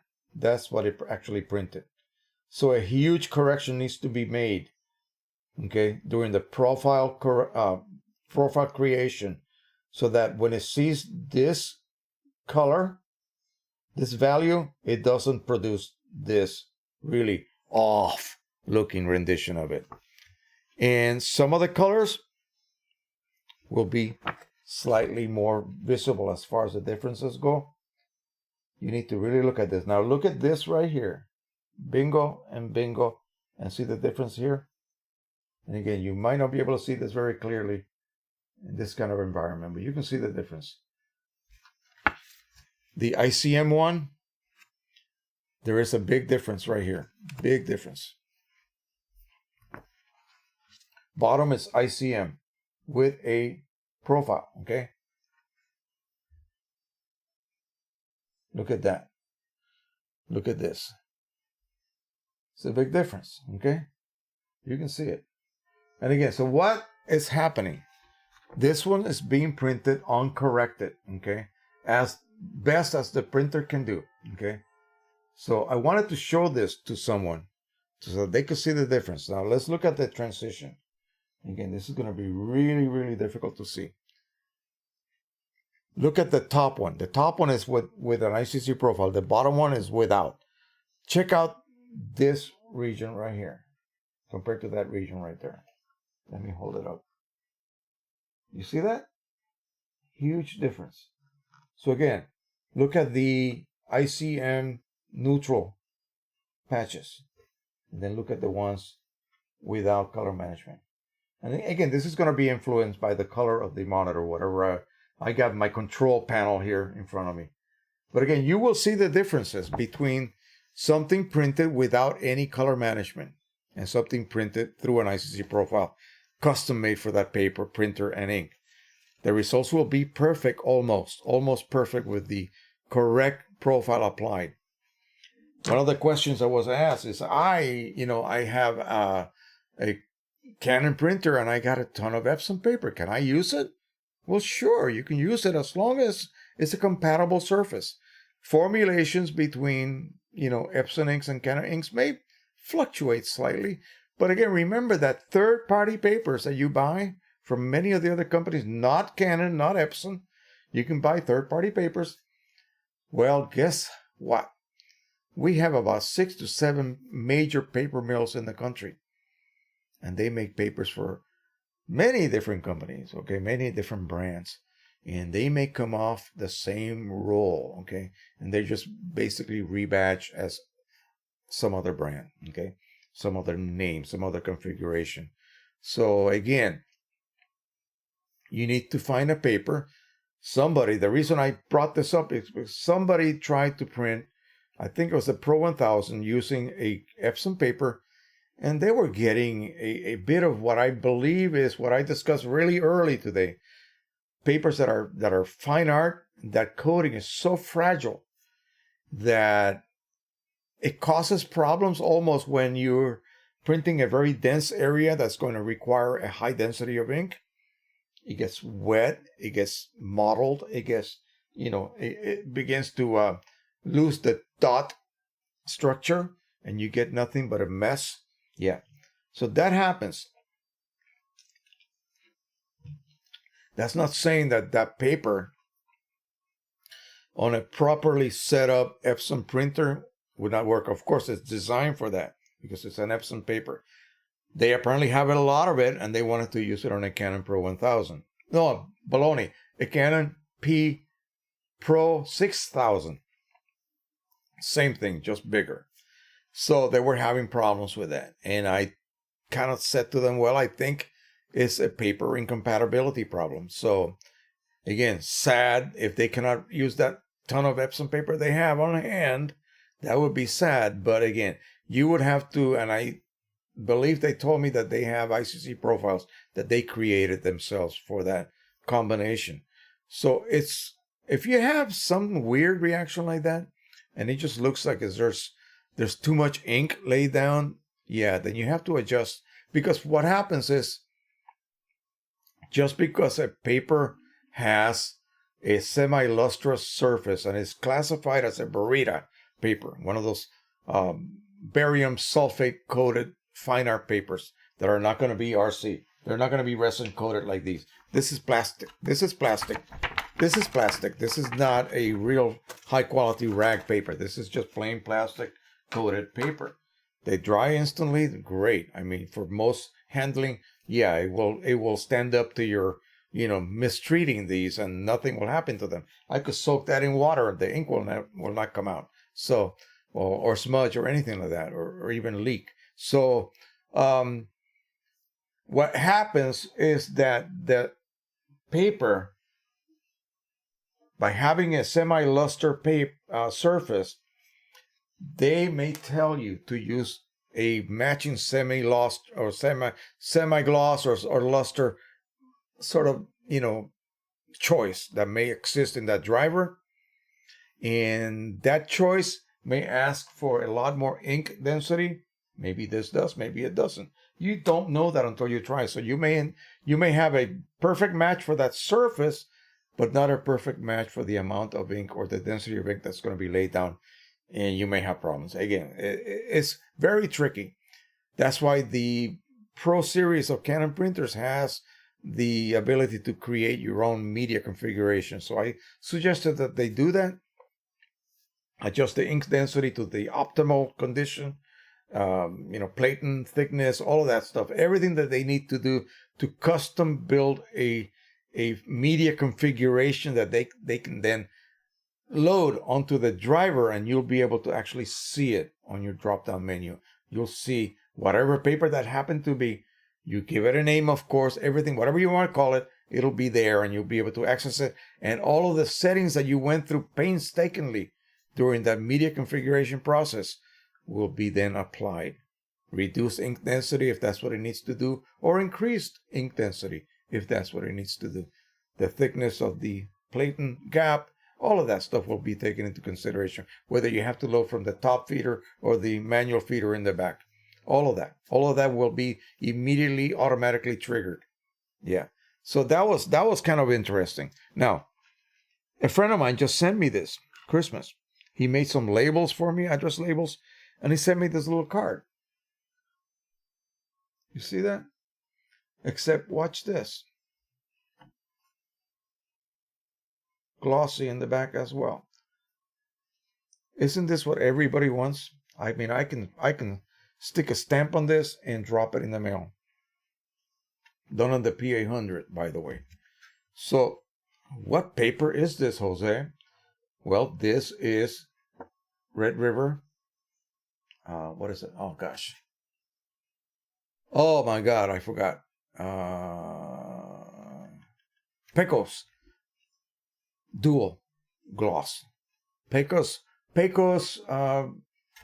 River, is it? Something like that. Dual Gloss. And this is one of the really old and often neglected papers that Red River has available.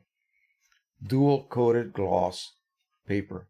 Heavy, nice heavy postcard type paper.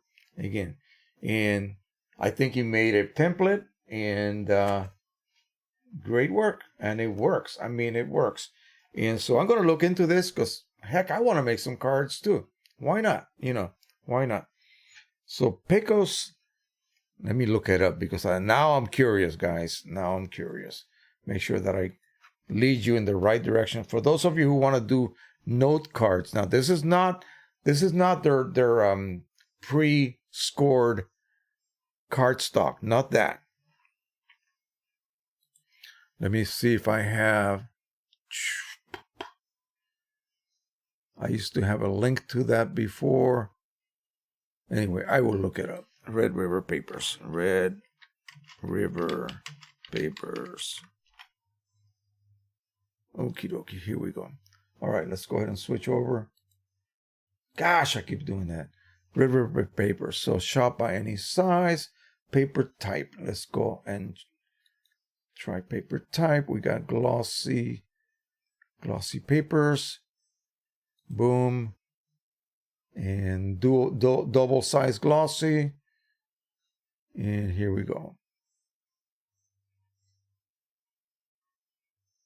Pecos River Gloss. There we go. That's what it is. And you can get it in many different weights. So the thicker the paper, the more difficult it may be to be able to print using your regular feeder. So here's the dual double-sided glossy paper, Pecos River Gloss Duo, 86 pound. Let's see how much they want for that stuff. Which is the button, the bottom button right here. Okay. So it's at 320 grams and 15 mil, printable on both sides, bold bright white and glossy. What do they want for this? 54 by 6 for $16, $17. Not bad. So here's the thing. Here's what you need to do. When you go ahead and print with that type of material, use a good printer, of course. You got to use something like the P800, Pro 10, Pro 100. Any of those nice printers will work beautifully. Print one side and wait until it is fully dry, because you may end up with roller marks. Okay. So what I would do, the most important part is this side. I would print the back first. Okay. And then go ahead and print the other side once it is dry. And again, you could knock out 50 of these in a matter of one morning. And so they've given us the ability to do this relatively easy at home with just a commonly available printer. Pretty awesome. Okie dokie. So, again, that was one of the questions. That was being asked about me by someone about, using Epson papers on a Canon printer specifically. And the same thing could occur the other way. Epson printer using Canon papers. You just got to try and then use the commonly available, because no one's going to make ICC profiles. Really, they're not going to make ICC profiles for you unless you pay. So you're not going to find them. You're not going to find on the Canon side ICC profiles for Epson papers. Are you kidding me? Of course not. And vice versa. It's not going to happen. So you need to make them yourself, and then you need to adjust your ink densities accordingly. Now, someone also asked me this. They wanted to know, where the heck is the saturation adjuster or slider in a Canon printer? And I thought, is there even such a thing? Let's take a look. So I guess somebody needed to do an increase in saturation. I don't know why they want to do that, because if you have a properly calibrated system, you should not have to, do that at all. So let's just go ahead and pick the Pro 1000. Why not? It's my favorite at this point. Canon printer, that is. So we'll close that up. And let's see. So if we click here, it says color intensity manual adjustment. That could be a place where we can look. Let's move it over here. Let me minimize that. Let's move over here a second. And we'll click on that. Okay, what do we have here? So we have cyan, magenta, yellow, brightness, and contrast. And there is no adjustment for saturation. I thought they used to be, but apparently not. So that takes care of that. Okay, I thought there was, but apparently not. At one point, a long time ago, they may have had that option, but apparently not anymore. So let's go ahead and look at another printer. Let's look at an Epson printer. See if it's available on Epson.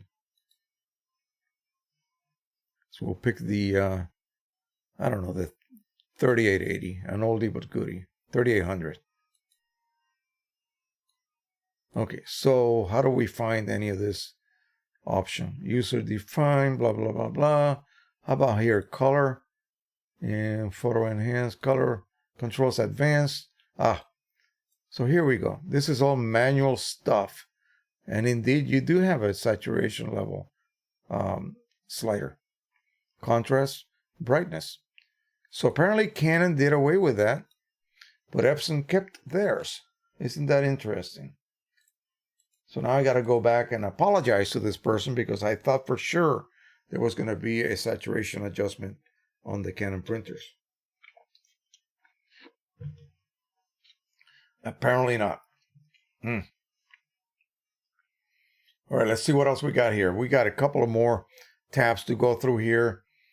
I wanted to share with you something I found about people often ask me, they're in Europe, and I always give them Octo Ink, because that's in the UK and they will ship throughout Europe. But what if you're in Germany? If you're in Germany, there's OCP. And OCP is one of the oldest ink companies out there. And I want to show you what they have, because it's quite interesting. I used to buy OCP ink all the time for my 3800, my original 3800 that is sitting dead on my floor right now because of a bad motherboard that I could never repair. I could never, even after replacing it, it never worked. It just does not print. It goes through all of the motions except actually laying ink on paper. Okay, it stopped doing that like that. One minute it was good, the next minute it was not. Okay, so I've given up on it. But anyway, I used their pigment ink set. Okay, I bought it from a U.S. distributor. That was wow, what was the name? Ink Rjet Tech. Rjet, like a jet plane, and then TEC, rjettech.com. But anyway, they sell OCP inks. And I want to show you what the OCP site looks like. So here we are. Search by inkjet. So you can search by laser, inkjet supplies, inkjet equipment, basically refilling. These people are the suppliers for all of those kiosks that you may remember seeing. I haven't seen one lately, but back in the days when you used to be able to refill just about anything. Excuse me. You would see these kiosks at malls. And I used to be able to take my old, let me go back, like Lexmark cartridges and refill those. This is a brand new one. I use this on my disc printing printer, by the way. But anyway, you used to be able to refill these at the mall for you. So they're the ones that provided them with all of those dye inks and the actual machines that do the process. And but anyway, they have just about everything under the sun when it comes to printer type equipment and supplies and tools, that type of thing. So take a look at that if you're interested. Again, I'm not here to promote them, just to kind of let you know. So you got a liter of black pigment ink. Let's see what that sells for. I think you might be extremely surprised. For an HP 300, big deal. I mean, it doesn't matter. But look at the price. It's like 13 euros, okay? If you buy one or two, 13 euros for a liter of ink. I mean, come on. I used to buy ink for my 3800, like I said, and it came out to something like 3.5 cents per ml. That's if I bought it on a 16-ounce bottle, that is. So again, ridiculously low price. And as long as you're printing on matte media that did not require gloss, okay, you were fine. It was fantastic.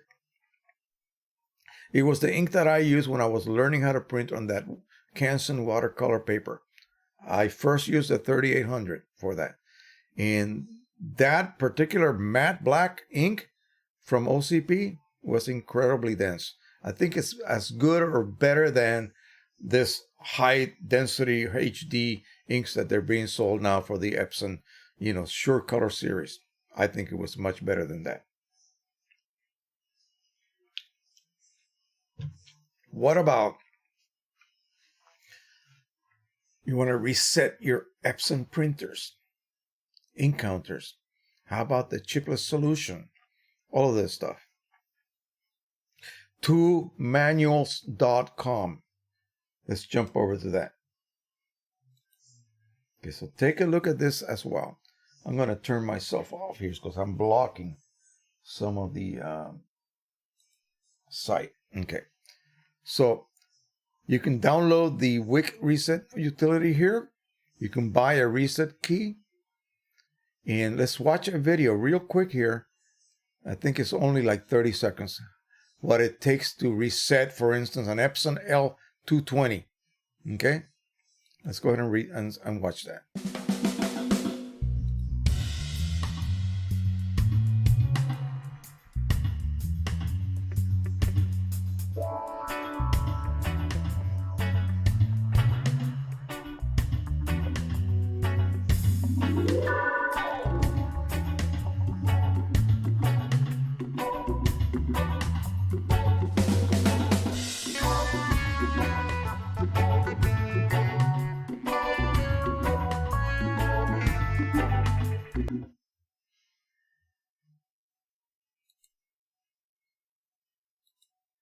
Isn't that amazing? It actually does take that little amount of time. So basically what you saw being performed was on an Epson printer, and I think they might start delving into some Canon printers. I'm not sure. Don't take that to the bank. It's just, I thought I saw something way back. Okay, so here's what happens. Internal waste ink pads. Anytime you remove a cartridge, install a new cartridge, an ink purge is, generated because they want that cartridge you install, especially if you refilled it, to actually be flowing ink into the printhead. So the only way to make sure it's doing that is to expel some of the ink out of the printhead, and with it, then some of the ink from the cartridge enters the printhead. Now we know we are primed. Unfortunately, that doesn't happen to just that one cartridge. It happens to all of the other cartridges as well. There's no way to isolate them. So all of that wasted ink, really for naught, goes into the internal waste pads. The counter is ticking higher and higher and higher. Now, some of these printers, you can actually diverge that ink waste tubing outside and collect your ink in a bottle, such as this. And then when you're done, you dispose of it accordingly. I like to put bleach in it, and once it basically becomes almost like a grayish color, down the toilet, then it's safe. You can actually get rid of it, because especially dye inks, they're organic, so it'll be fine. So as long as you bleach them out. So what happens is that if you don't divert that ink, then your pads are actually physically becoming soiled. But even if you just don't, at some point, whether you do or you do not is what I should say, at some point, those counters reach a certain level, boom, the printer stops working. You get an error that says some of the parts on your printer have reached the end of their lives. So what does that mean? It just means that waste pads are full. There's no way that you can actually read that through your normal driver. That does not give you that kind of information. It just says, hey, your printer's done for. Take it to a repair shop. What they'll do is they will reset the counter to 0. They will dismantle the complete printer, reach below, remove those soil pads, clean it out, install clean pads, put the whole printer, everything back into the chassis, and that's it. And you pay a ton of money. Well, if you just simply divert the ink and then use this tool to reset your printer counter back to 0, you've basically kept your waste pads clean, and for just $10 every year or whatever, however long it takes, you are resetting your printer again to basically brand new empty count levels. So what else do they offer? They offer all sorts of things. They offer the ability to do the chipless solution, because you need the wick tool, the wick reset tool, to be able to do that. Without it, you cannot perform that installation of that firmware. So you're going to have to buy this, and then you're going to buy you're going to download the firmware, and then you're going to buy the reset key for it. That costs you $60. I believe that's what it is. And then that will allow you to, for instance, turn your P800 into a chipless printer. Basically, it will use the chips. Still, it needs to use the chips to identify the color.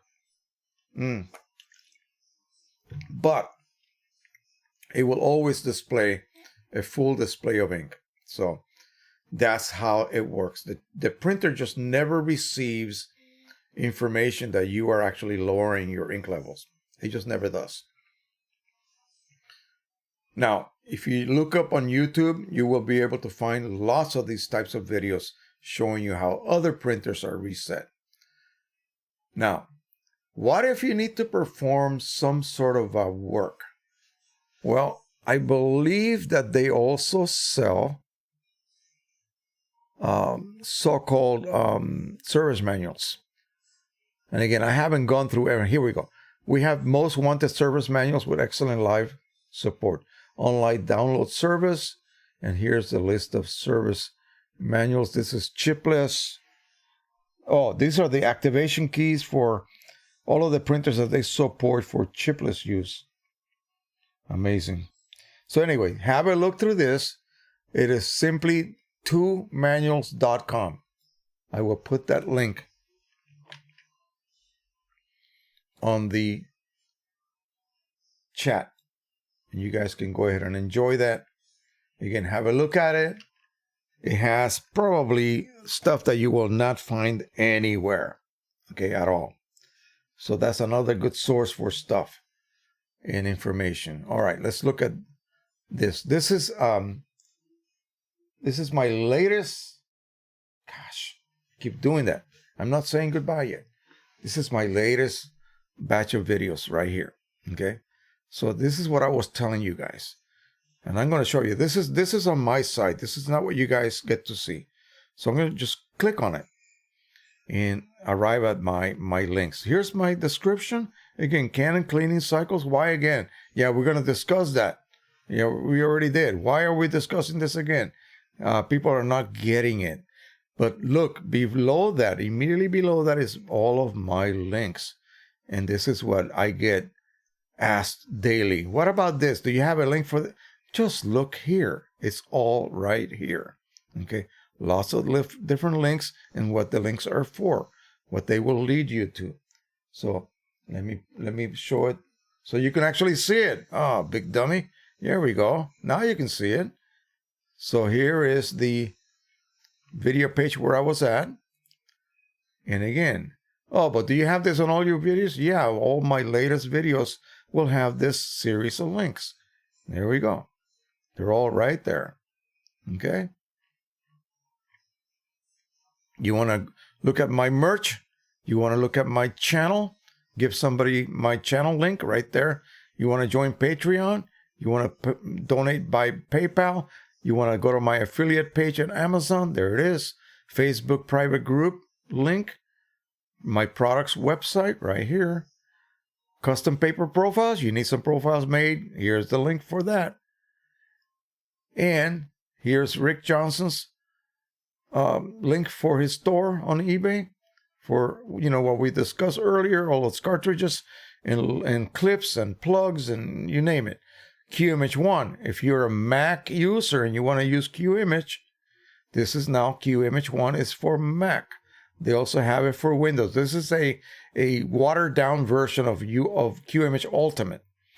How about if you want to refill your cartridges from Canon, but you need cheaper priced inks that are OEM, 700 ml cartridges for the Pro 1000 refilling, as well as the Pro 2000, but they are actually used for the Pro 2000 and up. So these are actual OEM cartridges that will fit the Pro 2000 and up, but I use their inks to refill my Pro 1000. Okay, $225 with free shipping to the United States. Pro 100 cleaning cycles. Hey, here's an article on that. Take a look at that. Epson OEM HDR inks in bulk. Yes. If you want to refill some of your PA100s with correct HDR inks, this is the link right here. There's a promo code that you can use. Anyway, so it's all there. All you got to do is just take the time to look, okay? If you don't look, you will not see it, and you will be asking me again about all of this stuff that's already available for you. I've made it available for you. All right. Let's take a very, very quick look at Facebook and see what is new on the horizon there. All right. So we're going to remove this. We don't need it anymore.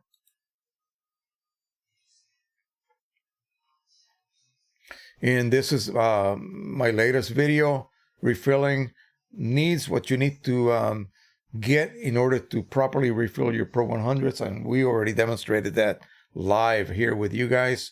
So I'm going to leave that on top. Now, here is what someone was asking about piezoography. So piezoography, let me look at the Inkjet Mall site and I'll show you.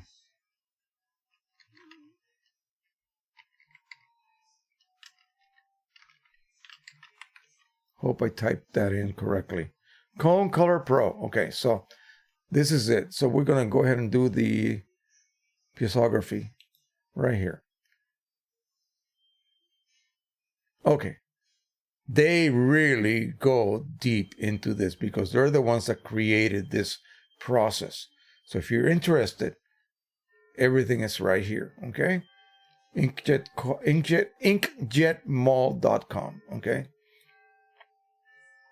But what is it? What is it? Basically, it's this. Let me put my little head right here. You can still see me right here in the corner. So it's taking an Epson printer, and it has to be an Epson printer because they don't make any other type of ink. Okay? So it's formulated for Epson. So basically, they concentrate on Epson K3 printers, meaning you have two blacks, magenta, two blacks, matte black, and photo black, and then two grays. That's your K3. So they have done away with the color inks and replaced each color with a specific shade of gray, whether it's deep all the way to a lighter shade. Here's the catch. In order for you to be able to do this correctly, you will not be able to use the driver any longer. You will be able to have you'll have to use a rip. And a rip that they are recommending is quad tone rip. Quad as in a quad, as in 4. Quad tone rip. So basically, that's what you will use. It will have all kinds of pre-designed curves. And what that means is that we will be able to then take what should have been yellow and assign a specific shade of gray to that. Your results are amazing. So what you can choose from is their neutral set of inks. So they're perfectly neutral. You won't have any problems any longer with, oh, my prints are a little bit greenish. My monochromes are a little bit magenta-ish. No, when you fill up those refillable cartridges with the neutral black inks, piezo inks, you will get perfectly neutral prints. Now, you could also buy the warm piezo inks or the cool piezo inks. And what do you need? Well, you need to dedicate a printer.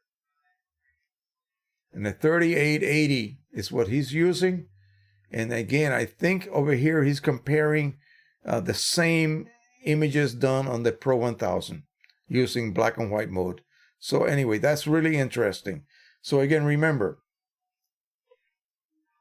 you are going to need an Epson printer. You're going to need an Epson printer that has the ability to be used with a third-party product. So if you want to sacrifice not sacrifice because you can go back, but if you want to use your P800, and the problem is, of course, you can only use refillable cartridges just one time until the first one goes empty and the chip is no longer recognized. Yeah, you have to switch over to some other system like the chipless solution.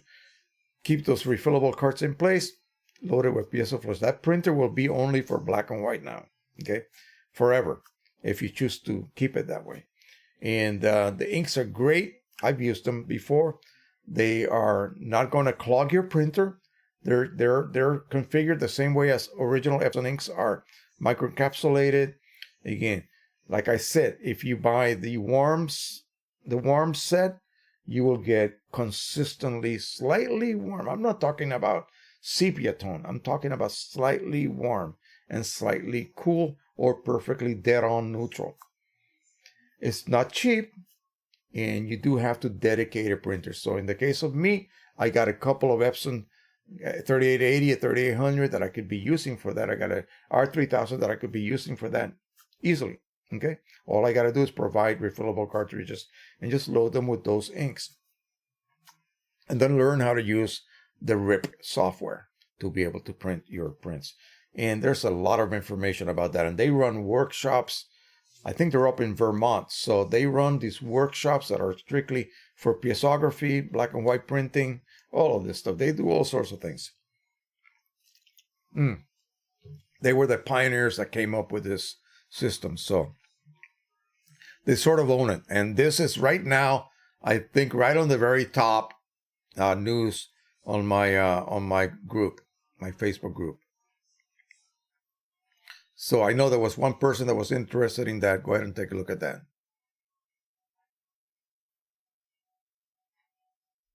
I did my welcoming, and again, we have, let me take a quick look here. We are up to 3525 members. That's pretty good. That is pretty good. And we already got 9 new members already.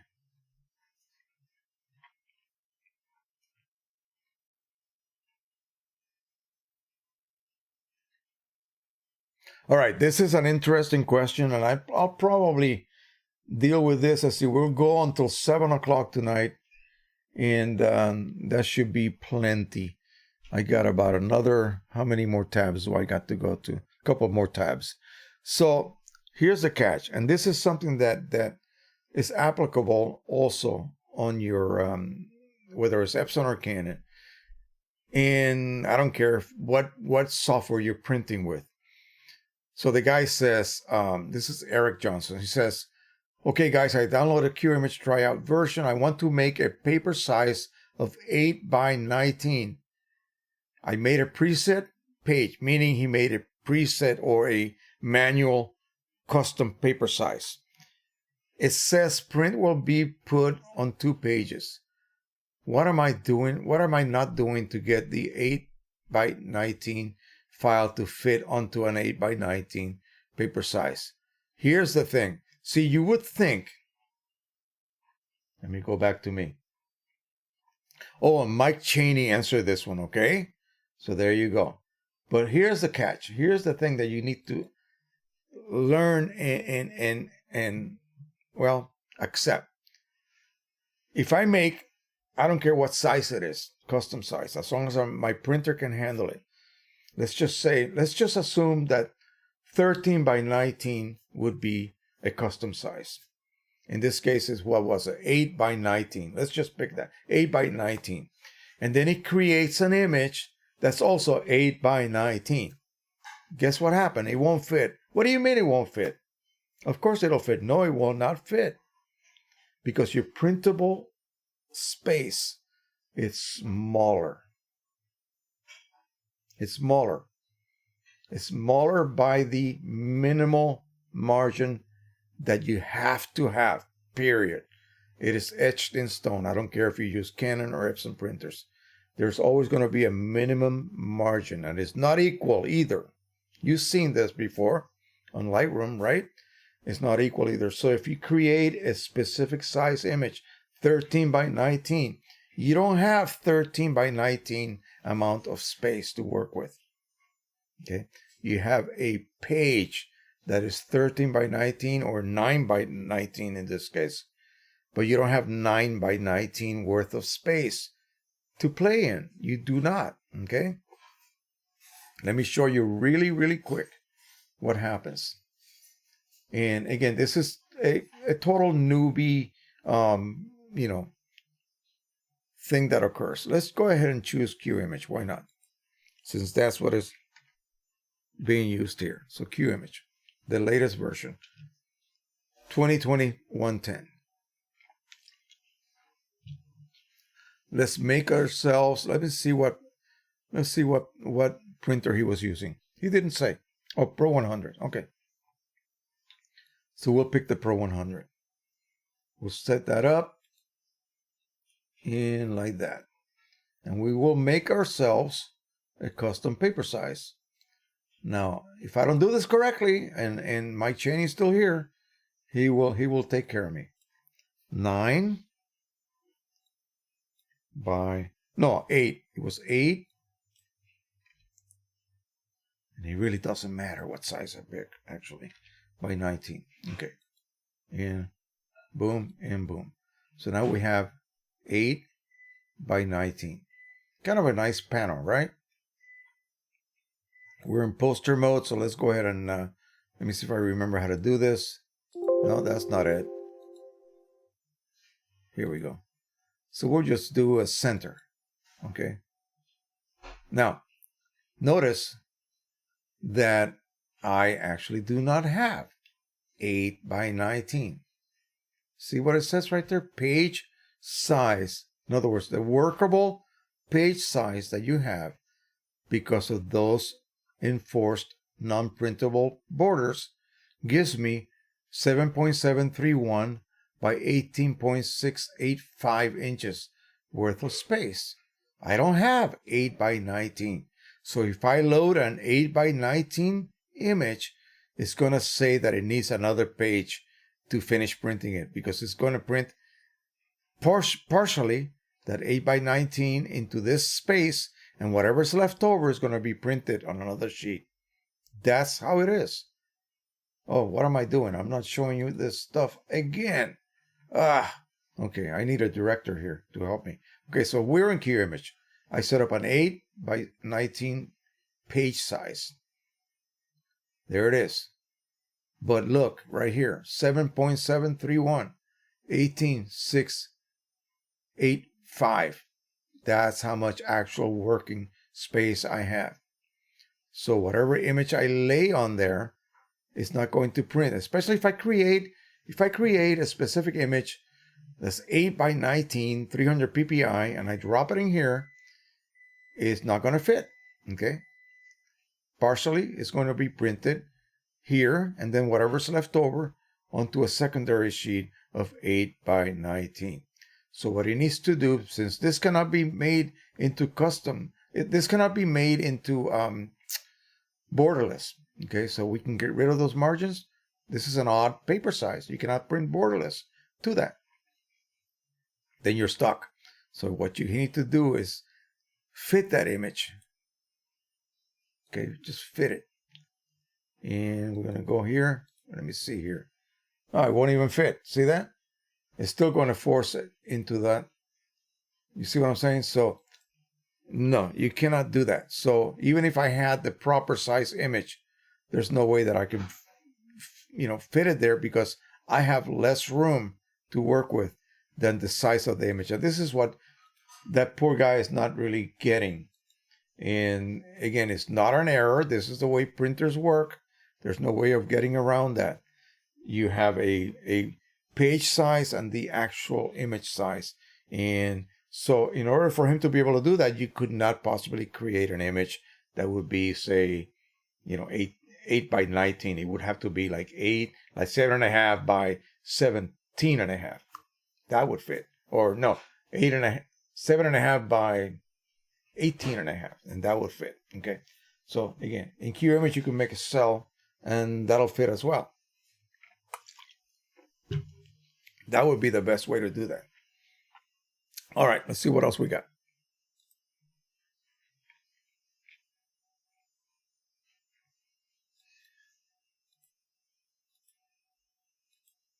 Oh, people asking me for files. Well, they're here. Just go to my Facebook group. Let's go ahead and start from the top. So we got 2 new people here. Let's give them approval right here on the fly. So there you go. They're just coming on like there's no tomorrow. I love it. Join this group. Okay. So you're here. You landed here, and you want a file. Here it is. Files. Boom. And I finally uploaded all of the individual files that were inside this big test image .rar. And no one with a Mac can open a .rar, I believe.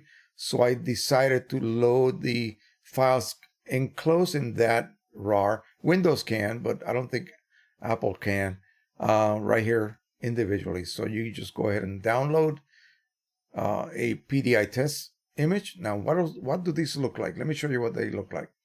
Let me take you over to and I think I showed you last week what those look like. But in case you haven't seen them, they're really neat and really useful images. If I could find it. Test image. Come on, guys. Let me type in test. Here we go. So here are the images. Let me make this big. We'll put some big icons here. I have the folder here. And again, they just include all of these. So this is the one that I showed you earlier. This is this one right here. You see that? That's the one I used for this little test. It's a great one because it gives you the basic colors that you need. And one of these nice transition charts here that you can check your printer's ability to print really smooth transitions. Now, what we have here, this is a gamut test. And it's going to test the ability again of your printer to be able to print the most saturated red, magenta, cyan, yellow, green, and blue. Okay, and also black. And whether it can do it from saturation to white or from saturation to black. And then here's again a set of transitions. Here's another set, and then some regular images that you can go ahead and look and see how well the printer is producing these. And then here's one of the test images. Here's another one. It's basically a good one for testing ink starvation. If you're refilling and you want to test your printer whether it is providing enough ink, you'll see that here. Okay, because it'll stop. It will fail when it tries to print these very strong colors here. Here's the standard we all use right here. Here's another one. And one of the many types of test charts that are available. And then this one's really good if you're going to print only black and white. Okay, so you're not going to ever print color. This is the chart that you should be using. right here. Okie doke. That's about it for that. And again, all available for free. You don't have to search. These are all free images, but you would have to search high and low to try to find them. So I make this available for you guys so that you don't have to do that. Just directly go to my site and download them. Let's see what's available here for questions on the comment section of the YouTube. And also, hey, got any questions? Post them right now because we got about 45 more minutes before we say bye-bye for the week. So go ahead and post them. And if I need to go over time, that's no problem. I'll do that. So I just bought a Pro 2000. Okay, that's what this person says. I replaced a Z29 2100. That's probably an HP. Unfortunately, when I got the Pro 2000, on Thursday, I started it and got a hardware error on the ink pump's power supply. I am waiting patiently from my tech to come. Oh, man, that sucks. You talked about cleaning cycles. You did not mention how much ink a cleaning cycle uses. That's because we do not know. And it depends. They're always going to be variable, if you will. So I used about 4 liters of ink a year on my Z2100. It is 8 colors. I love the machine, but it no longer supported. Ink prices are rising and costs of fixing the machine and risks of the cost and the cost of Canon machine drove me to a Pro 2000. I have never seen a print on it, so I am flying blind. I print almost exclusively on canvas paper. I need to get this printer going. But regardless, how much ink does a machine use during a cleaning cycle? Again, all I can say is we do not know. Okay? You literally would have to weigh the cartridges before and after. That would be easy to do. Okay? That would be easy to do, and it would not require any kind of effort from you. Or you can weigh the so-called maintenance cartridge before and after. That would give you kind of a total amount of volume. And that's probably what I'm going to tell him. And again, here we go. Okay, Jose, the 60-hour, 120-hour, etc. rule is not set in stone. There are many variables of this. It seems that the printer decides each time when it will be based on. Okay, so what they're saying is that, remember I told you that if you print a lot, the more you print, the more residue you build up. Okay, so let's just show you 2 examples. I print 1 image, it runs a clean cycle. In 60 hours, the next image, I don't print anything for 60 hours. The next image beyond 60 hours will run a clean cycle. And again, I don't print anything until the next 60 hours pass. It will run a clean cycle. But what if I print a lot inside that window? Well, the more I print, the more residue I will build. So the printer will decide if it needs to run a preemptive cleaning cycle. Because, boy, Jose sure is generating a lot of residue. You see, so that is a variable, and that's there. It's built in. It's a very smart machine. It knows what to do. So in a way, he's right. But if I even include that, people will get even more confused. They're already confused as it is. So I just keep it at the 60 hour. Okay.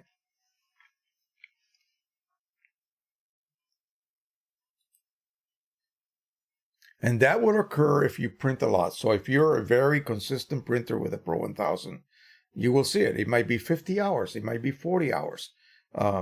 Agitation is always going to occur. The printer will actually make sure that your inks are fully suspended all the time.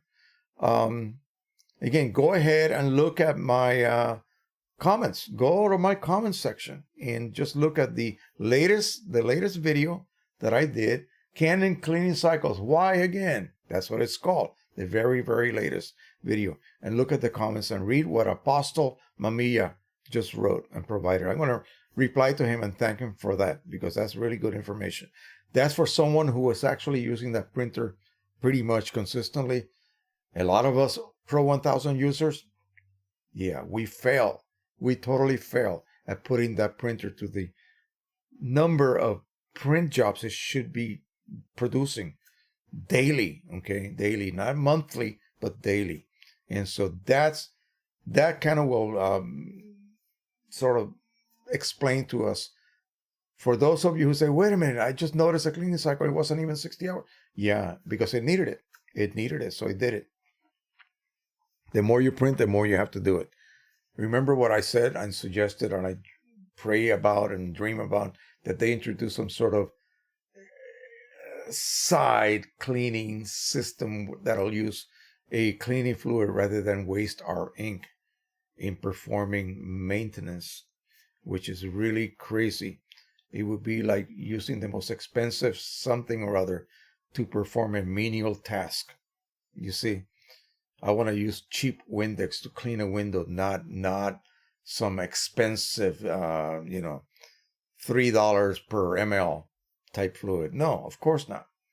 Even though I still say that ink is not really that great of a solvent if it's used just for that. Now it may be the case. I don't know, but they should make some sort of very almost matching type base solution that could be used instead to clean out the print hits as you print. But I can read this if you guys want to follow me, in case you don't go back and look.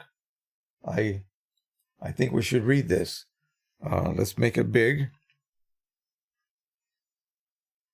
So, okay, the 60-hour, 120-hour, etc. rule is not set in stone. There are many variables to this. It seems that the printer decides each time what it will do based on multiple parameters that we are unaware of. It has a mind of its own, yes. It's determining when it needs it and why. Without going into much detail, I'm still gathering data from my prints. I time each and every print prior to and after printing. I have observed roughly same cleaning cycles when printing inside the 60-hour window and when, let's say, after a few days. Keep in mind that the printer will do a mini cleaning cycle, pre-prime, a cycle prime the head before and after each and every print. Doesn't even matter if it's a batch print, say for Q image. Yeah, that's true. So if you print 10 images, 10 prints, let's just say 10 copies or a batch job from Q image, every print will be preceded by a mini prime and a secondary prime after the print is done printing. Quick example. 50 hours from the last print, I got an agitation. It's always 33 seconds, totaling 101.1 minute and 24 seconds before printing starts, and a minute and 50 seconds cleaning after the print's finished. These are the times.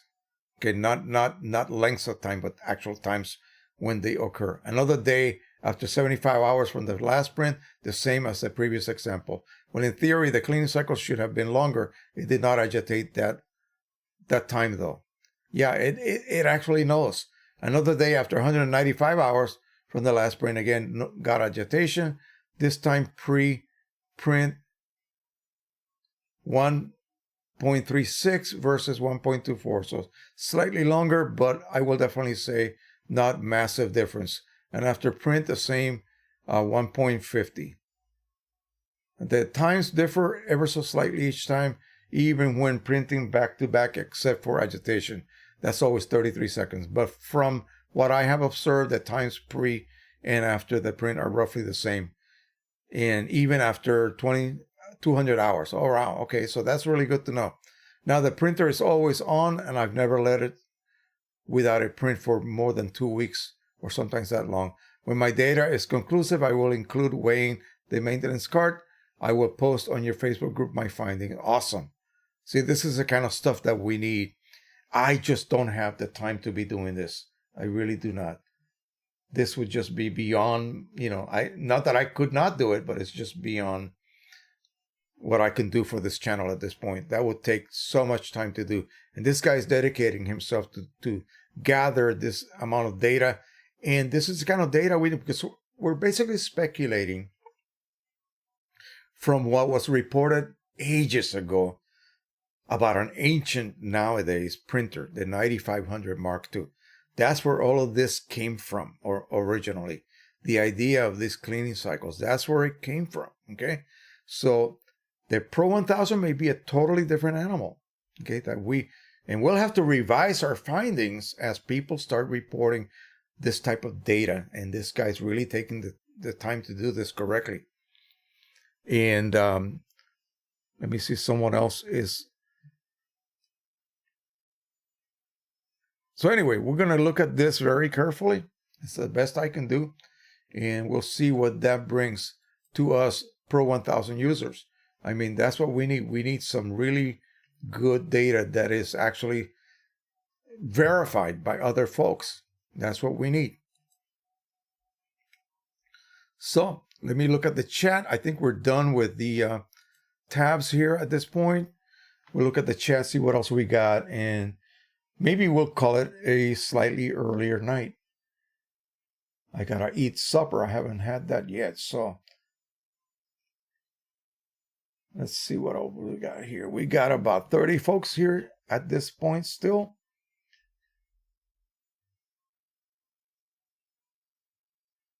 Art Women Photography came on board earlier here for tonight. Missed the last 2 live streams. Well, good. Happy to have you, my friend. I know you've been busy. Manuel Reader, greetings from Austria. Any thoughts on the new Epson SureColor P7570? Really, I am not familiar with any of those. And the reason being is that there's no way I can house something like that here. Okay. So I have stopped at the P800. I thought possibly, if I could find one, maybe somebody bought it and doesn't want it, a P5000. That's the one I would like to try next. For me, the Pro 2000 would just be a larger version of the Pro 1000. I really don't need that. And again, I have roll support for my P800, so I don't really need that. But yeah, I would love to see the so-called increased gamut that the P5000 supposedly brings to the table. I don't think it'll be that much different than the Pro 1000 as far as like quality of your final prints will. But again, it's supposed to have been greatly improved. It's not the dog that the 4900 was. Total failure of a printer. Wonderful printer, but it never really worked. So yeah, I have no idea about these larger versions of Epson printers. And I think they're up to like 11, 12 colors as well. So again, I wish the the CES, dyslexia, CES show, the Consumer Electronics Show in Vegas. I wish they would have some news about any of these printers, but there's nothing. Did Epson and Canon just decide not to show up? I think so. Okay, we have Peter Allard from Northern Illinois here. And Guido says, I have to go. Thank you, Jose. Until next week. Okay, we'll see you next week. Tango says, a question about quad tone rip. Worth it. Comparing maybe Q print black and white. Wait a minute. Maybe print black and white printing. Additional information, I will be able to do print profiles at my photography school. Quad tone rip is one of those programs that they suggest you pay $50 for it, but it doesn't force you to do that. It just depends how grateful you are, whether you want to pay for it or not. I'm not going to say that you should do or you should not do. But again, it's what you need to print with the piezography inks.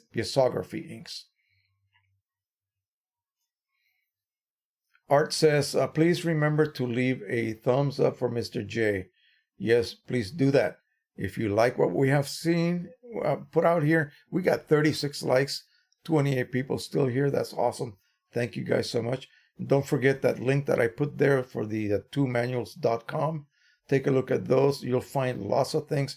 Again, for those of you who like to tinker, you'll find the manuals there. And those manuals are not supposed to be spread around. They're not supposed to be available for a home user. It's only for service tech. Now, whether you will be able to perform some of the setup procedures, you might need a, and I don't know whether they also sell adjustment programs. I don't know. They might also sell those. And so you would be needing an adjustment program and the service manual hand in hand for a particular Epson printer. Usually it's for Epson printers, maybe for Canon printers as well, but you will not see too many of those. Michael Joyce says, hello, Jose. Epson must be listening to you. Their new SureColor P7570 and P9570 large format printers have independent black and matte. Yeah, it's not that they're listening to me. It's that they're using a larger printhead with more channels that do not require sharing. Here's the problem. The 8-channel printhead used for K3 printers, and they go back, till the 2400, okay, the 2200. And they had a 7-channel printer, and you had to replace, let me just use a mock cart here.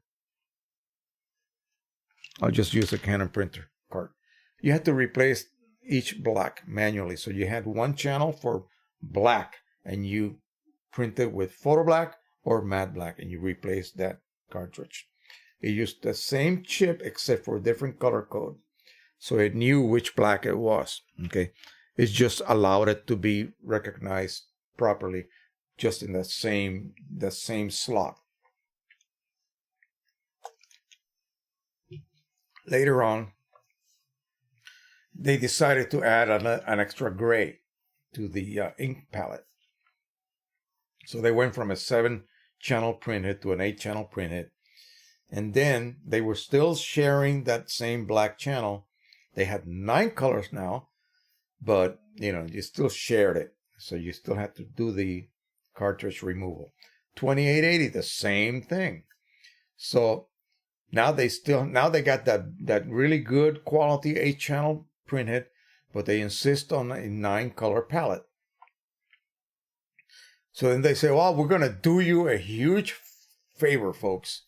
We're going to allow you to not have to change your cartridges manually.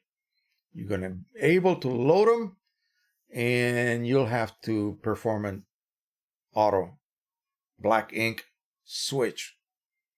Well, none of the manual cartridge systems existed at that point. They went to immediately to the so-called stationary cartridge printers. The 3800 came out with that. 3880 and all of the larger format cartridges. Anything that used that 9-color palette and 8-channel printhead. So all they would have needed to do was to make a 9-channel printhead. Now the 1900, the 2000, and the P400, they use the same inks. They have 8 channels. They have 8 inks. They include matte and photo black. Okay, so again, no switch needed. So why can't they just make a 9-color printhead? Put it on the P800. That would solve that. No more hassles with black. Okay, when you switch over media types, one channel is deactivated and the other channel becomes activated. Boom, like that. It's not a valve that needs to physically move and flush out ink to allow the new ink to be activated. No, it's ridiculous. The larger format printers already have like an 11-channel printhead on it. So sure, they don't have to have black ink switch valves any longer. It's just the 9-color ink printers that are still using 8-channel printheads. Those are the ones that still using the antiquated black ink switch. Now, did they upgrade it? Did they perform some improvements on it? Supposedly. So I haven't heard any kind of problems from people using the switch mechanism on a P600, for instance. They failed miserably on the R3000. Oh yeah, all the time. Mine has. The P800 so far, knock on wood, still good. And so again, so far also on even my 3800s. I don't know why it hasn't failed yet, but still, maybe I use it often. That's why, that could be the reason. Henry Stoffel says, back from church, hope none of your family or friends are devastated by the recent earthquakes in Puerto Rico. Yeah, that's very, very sad. I'll be frank with you guys. My last relative was my father's youngest niece. My family was not very big. Okay, my family was not very large. I think we'll probably talk about this a little bit, and then we just call it a night. We'll leave on that note. Okay, so unless you guys have any more questions you want to talk about here. So my grandma, my grandpa, they came from Spain. My grandma's from Mallorca, an island off the coast of Spain in the Mediterranean. My dad is from Galicia, Spain, which is opposite from Catalonia, which is the two regions that want to be autonomous from Spain. So my grandma and grandpa moved to Puerto Rico in like 1895 when it was still under Spanish rule. And then after the Spanish-American War and the Treaty of Paris, the Americans took over, made it a possession, I guess, and U.S. possession, and everybody became a citizen of the United States. So then my dad was born in 1920. His siblings, he's the youngest, the baby of all of them. So he had a sister, he had a brother who died of cancer, and he had a older sister. The first child was a sister. And that lady, Enriqueta was her name. She married a Spaniard, very well-to-do Spaniard, who had the Fuller Brush Company in the Caribbean, the distributorship.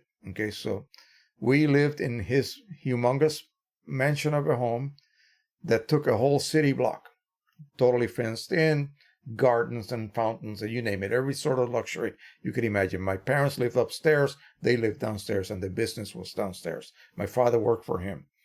So my aunt had two kids, boy and a girl, and then my other aunt, the other girl, married and had two girls. She married an American. She had two redheads, freckle-faced redheads that looked like Lucille Ball. And then my aunt passed away. This aunt passed away, and now all of the cousins are gone. So I basically have no family there. I have probably their kids. I don't know about the two from my older aunt. I don't think they ever married. So, they did not produce any siblings. But the youngest of the aunts did produce those two girls. And their offspring now are living in Puerto Rico and in Florida. So they're there somewhere. I just haven't seen them since God knows when. So it's really, really bad there. I mean, terrible, terrible, terrible. Just really, really sad. They're just barely getting over the Hurricane Maria damage. Some of the areas have not even been touched as far as help yet. Recovery, they basically recovered all of the tourist areas to bring in the tourism so that they could help the economy grow again. But then they just got hit by another aftershock just a few hours ago, maybe yesterday. And so that did not help matters either. I pray that, we haven't had a tsunami or something hit. Okay, that would be just devastating. So anyway, that's the situation. And I don't know how to even approach this. I just donated some money. It's all I could do. And that's it. That's where I'm at. So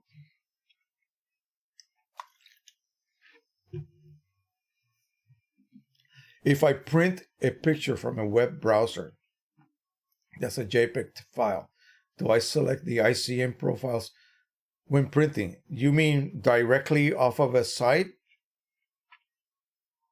I suppose you can. Whether that will make a difference. Now, if you right-click and download it, and then print it from an actual editing application, will that make a difference? I really do not know. Before I leave you guys, let me show you what I just did on my Pro 1000. Everybody's talking about that new firmware. and being able to print from larger sheets of paper up to 47 inches. So that means that you would need a roll, and you would need to have a good trimmer that will cut perfect right angles to the sides. Okay, so it's nice right angle, straight edge. I have a roto trim, which is perfect for that. My point has always been, will I be able to feed that paper perfectly straight? Because you have 47 inches of paper. Okay, so here's what I did today. I wasn't able to use, to print a 47-inch long print, but what I did was I printed, I had a piece of roll that was at least 50 inches long, okay? And I made sure that the front edge was trimmed perfect right angles to the sides. And I just went over to QImage. I made a custom size of, 17 by 25, which I think is probably close to the max for an unupdated Pro 1000. And I took that roll of 17-inch by, that piece of paper, 17-inch by 50 some odd inches, and I loaded it. And so I figure, well, I'm not going to be able to print a long panorama, but I'll be able to print 17 by 25. So I loaded my first image onto QImage. I immediately went over there to babysit my printer. It went into an agitation cycle and all of that prior to printing, a cleaning cycle. Of course, I hadn't used it for several days, and I held the paper straight as I could possibly make it, and it printed, and then it spit out the rest of the paper. Once it got done with the 17 by 25, paper, I had a 1-inch border all the way around. It spit the whole thing out. I went ahead and trimmed it off, and I reloaded it, and I printed 2 images. These are crappy JPEGs that I got. See, back in the day, I used to have people send me images, and I would go ahead and test them, and I did some videos showing off people's photography. That's basically what it was. So I did this just this morning. Actually, no, last night. So here's the sunset. I'm going to have to back up. Back up. Way back here so you can see it.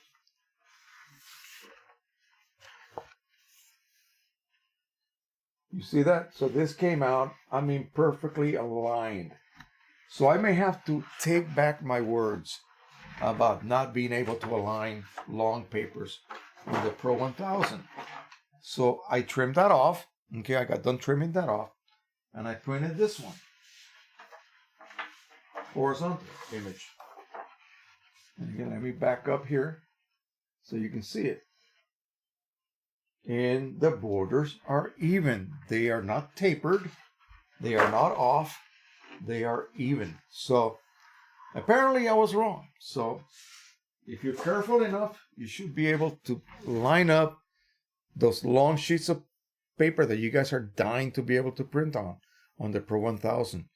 And when you send your print job over before the paper is beginning to be fed, make sure that you kind of, play with it, hold it, because even if your back paper holder is expanded maximum, you still have a lot of paper hanging on the back of it, and that could cause a little seesaw type action, and your paper edge, your front edge, will not be in the correct place. So you need to make sure that with your fingers you hold the paper in place until it is grabbed, and begins to feed. Once you do that, then it's good to go. And I suggest to you guys to set, and this is something that a Mac user could not find, quiet mode. Why can't you find that? I don't get it. Let me show you what quiet mode looks like. And what I mean by quiet mode is it just runs slower. And when it begins to feed the paper, it's not going to be a sudden grab and pull. It's going to be very, very gradual. And you sort of can control that paper as it's being grabbed initially and fed through the printer. Let me go ahead and look at the driver again. And I think that'll be the end for tonight's talk. But I want to show you what that looks like. So on a Windows machine, you should be able to see that. Let's look at the Pro 1000. Right click and printer preferences. So here we have what we need. So we go over to the maintenance tab and you have quiet settings. Do you see that? So right here, you can always use quiet mode. This is what I do all the time. I have the printer running slowly and quietly. Okay, it's going to print slower, sure. And also here, you can choose, let's see, don't detect mismatch of paper settings. And what that means is that on your so-called LCD, you notice that you have to pick a paper size. And then in your driver and your computer, you might pick another paper size. You would normally get an error because they would not match. Okay, what the LCD is saying you are using would not match what you're actually setting your driver on your computer to use. So you can eliminate that problem there. Now let me see if I could find the auto power. So here's what other people are also having problems with. I disable auto power off. Okay, no more. You have choices: enable it or completely stop it. So the printer will stay on constantly. There's another one here. Oh, this is the one you have to use for your media configuration when you create media configuration files.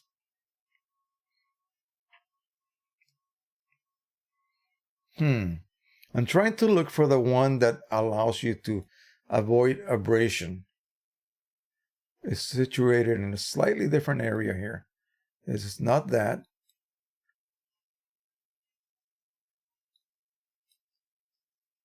Yeah, not that either. This is when you turn the printer off. So I don't know where they hit it. But on a regular lower end type Canon printer, you can find it. Maintenance and then custom settings and prevent paper abrasion. You see that? So apparently they may think it's not necessary for the Pro 1000. You see what I'm saying? So it may not be something that they feel you need to activate. Whereas on a Pro 10 or a Pro 100, Pro 1, it does make a difference. Okay, it does make a difference. If you are getting printhead strikes on the leading edges of your prints, then you might want to activate that on your Pro 1, Pro 100, and Pro 10. Another thing, if you guys have to ever replace the printhead on a Pro 1, okay, in a Pro 100 is easy. You just open up the lid and the carriage moves to the center. Remove all of the cartridges, unclasp the clamps, and remove the printhead and replace it with a new printhead. Install your cartridges back on it, clamp it, of course, install your cartridges and close the lid, and the printhead will reprime and you're good to go. On a Pro 10, you have to press that second button on your front panel for about 5 seconds, and it will cause the printhead to lift and move to the center. On the Pro 1, no can do. Okay. Pro 1000 even allows you to do that yourself.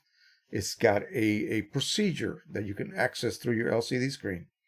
If you ever have to replace that expensive printhead, you can do it yourself. On the Pro 1, they don't want you to do it yourself. So I have the instructions, okay? I have the instructions that you need to perform to allow you to perform that printhead exchange or reinstallation. So why would you do that? Because the Pro 1 had a problem. Okay, B200 errors occur far too many times. It should not happen. And that's why they discontinued it. So there are still people out there like me that have a Pro 1.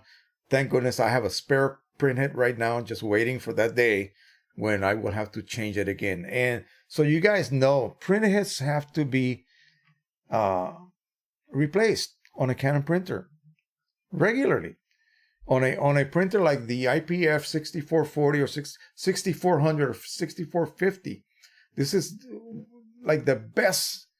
I forget what the capacity was, but that printer was awesome. 2 printheads, and they have to be replaced like every 2.5 years. Okay, and it's something like $5 each one. So you spend like $1,000 just replacing print heads because they use up all of the redundant nozzles. And when one of them is out of, when one channel is out of nozzles, each print head has 6 channels. So 2 print heads, 6 plus 6. When one of those nozzles or one of those, what am I saying, channels runs out of nozzles, that's it. You got to replace the whole print head, even though the other channels may still have lots of accessible nozzles. They haven't been used yet. These print heads have more nozzles than they need.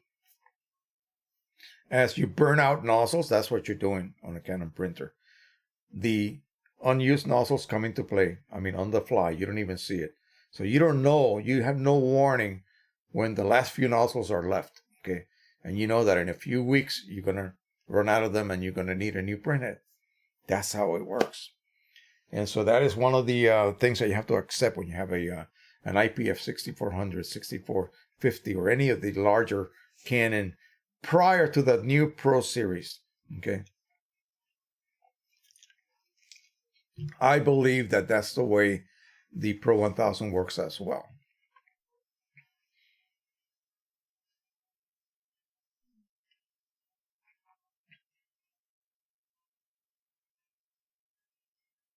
All right.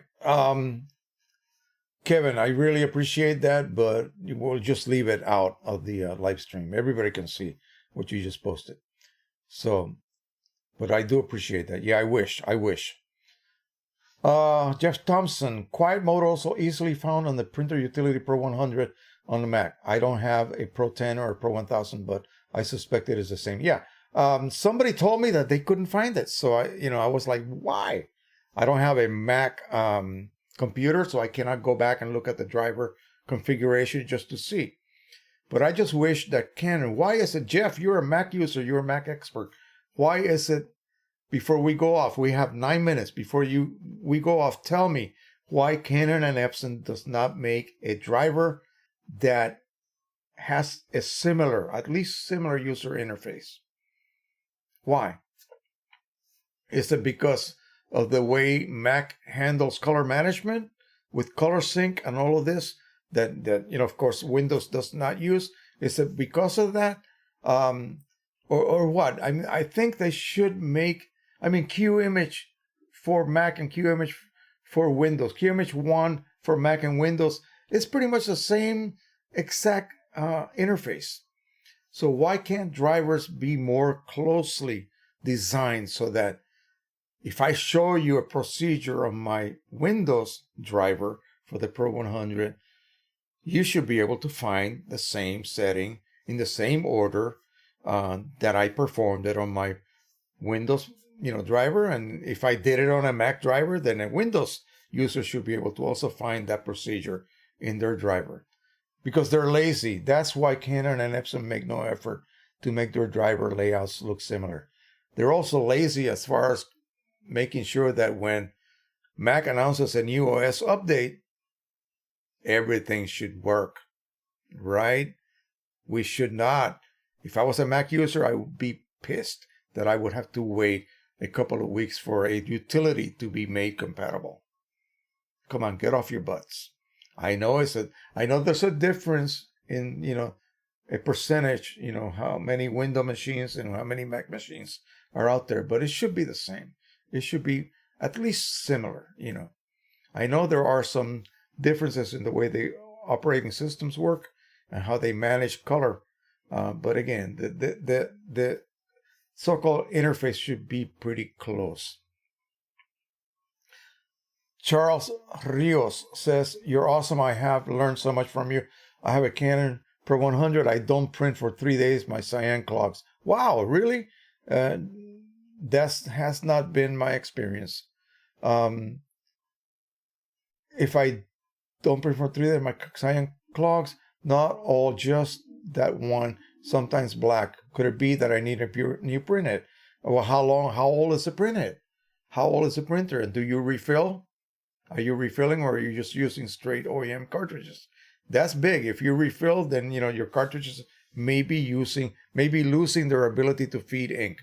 And it may not be an ink clog. It may be just a ink starvation problem, like we refer to it as. Jeff Thompson says, agreed. My guess is there are many more Windows users, so they spend the majority of the time. Yeah. Baloney. I mean, come on. Nah, that should not be the case. That should not be the case. The designs are totally different. And so they need to sort of come to some sort of happy medium in their so-called driver design. The user interfaces should be similar so that we can help each other out. I don't want to have to buy a Mac machine and load it with all my printer drivers just so I can answer some Mac user's question. And if I was a Mac person, I wouldn't want to buy a Windows machine just to have access to Windows drivers and see, no, come on. Art says, I don't have it's 1.5 years old, and yes, I refill. Well, let me tell you, it could be just the cartridges. You may have to start fresh with some new cartridges for those 2 colors. Maybe those colors are no longer, those cartridge bodies, those 2 cartridges are not feeding ink properly. Refill it and perform the ink test that I told you about. If you were not here early, basically you're going to check your ink flow. Okay? So you might have to rewatch it. I'm not going to go through this over again. You might have to rewatch this and see what I'm talking about. I showed right here what you need for refilling and how to approach it the correct way. And so when a cartridge starts to not feed enough ink, don't hesitate to replace it, okay? Do not, because ink flow problems will lead to head failures on Canon printers.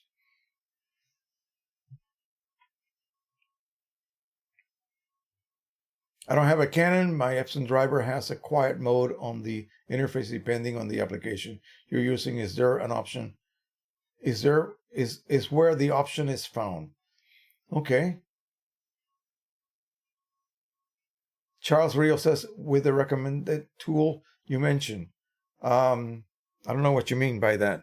You mean this thing that I made here? I'm not sure what you mean. Okay. Saeed Ahmad. Hi, Jose. Thanks for answering my ICC and ICM question. Oh, you were the guy. Okay. Let's hope I will be able to add profiles from your Facebook that end in the file extension of ICM. Yeah, you should be able to. Yeah, you should. No problem. Charles Rio says precision colors. Charles Rio says, oh, I will definitely do all that. You the man. Yeah. Yeah. Let me leave you with this. There is a company out there that sells through Amazon. What do they sell? They sell prints of expired patents. Some of them are quite beautiful. Okay. These are blueprints. And so people like to collect these old historic patents, prints. And so what they do is they use Pro 100s. They have 100 of them. They buy PC inks by the gallons. They have people whose job is to process the cartridges as they are being used. After about 40 to 50 refills, they have to flush them out completely, rejuvenate them. Guess which cartridges go bad sooner? Cyan and one of the grays. If you look at the print head, it'll be the 2 on the far right. Think about why. Okay. There is a theory as to why. And so that's all these people do. They print and they refill. These guys can refill a cartridge, reset it, and refill it in about 15 seconds from start to finish. That's how good they are. Okay. So they realize that after a certain number of refills, they have to either refurbish the cartridge by flushing it out and treating it with the rejuvenation fluid, or start from fresh with OEM cartridges and then begin that cycle again. All right. So that is it for now. I think we're pretty good. We definitely ended up in a good note. We have 28 people still hanging here. We got 40 likes and some super chats. What can I say? This has been a very, very good night. And so again, I appreciate that you guys I got a couple more videos that I need to make and upload. I'm going to start the series on photo restoration. You guys should enjoy that. We're going to do scanning procedures, how to properly scan these damaged photos so that they can be restored to some sort of, better condition. And in fact, all, historic photos should be scanned because they are self-destructing themselves anyway. That's just the way it is with all lab-produced prints.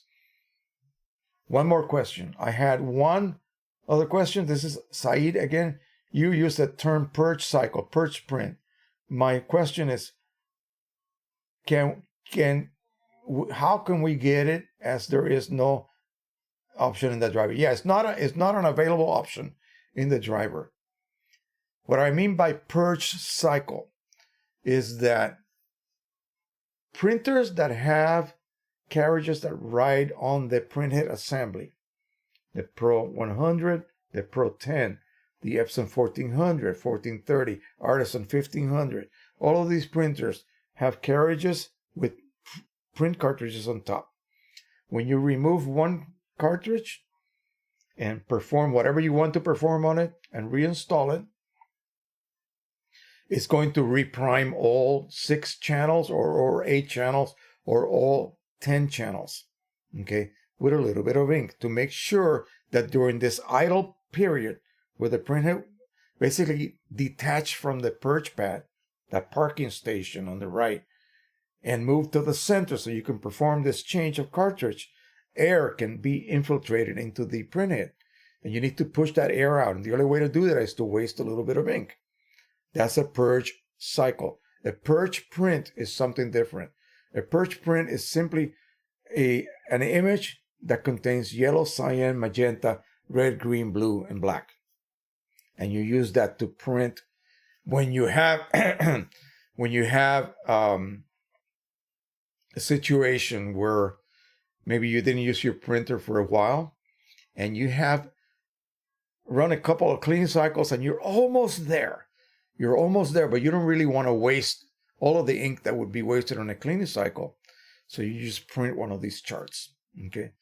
And it will exercise the Epson printer. You don't want to do this with a Canon printer because you want to have complete ink flow on a Canon printer. Canon printers will be damaged if you don't have sufficient ink flow.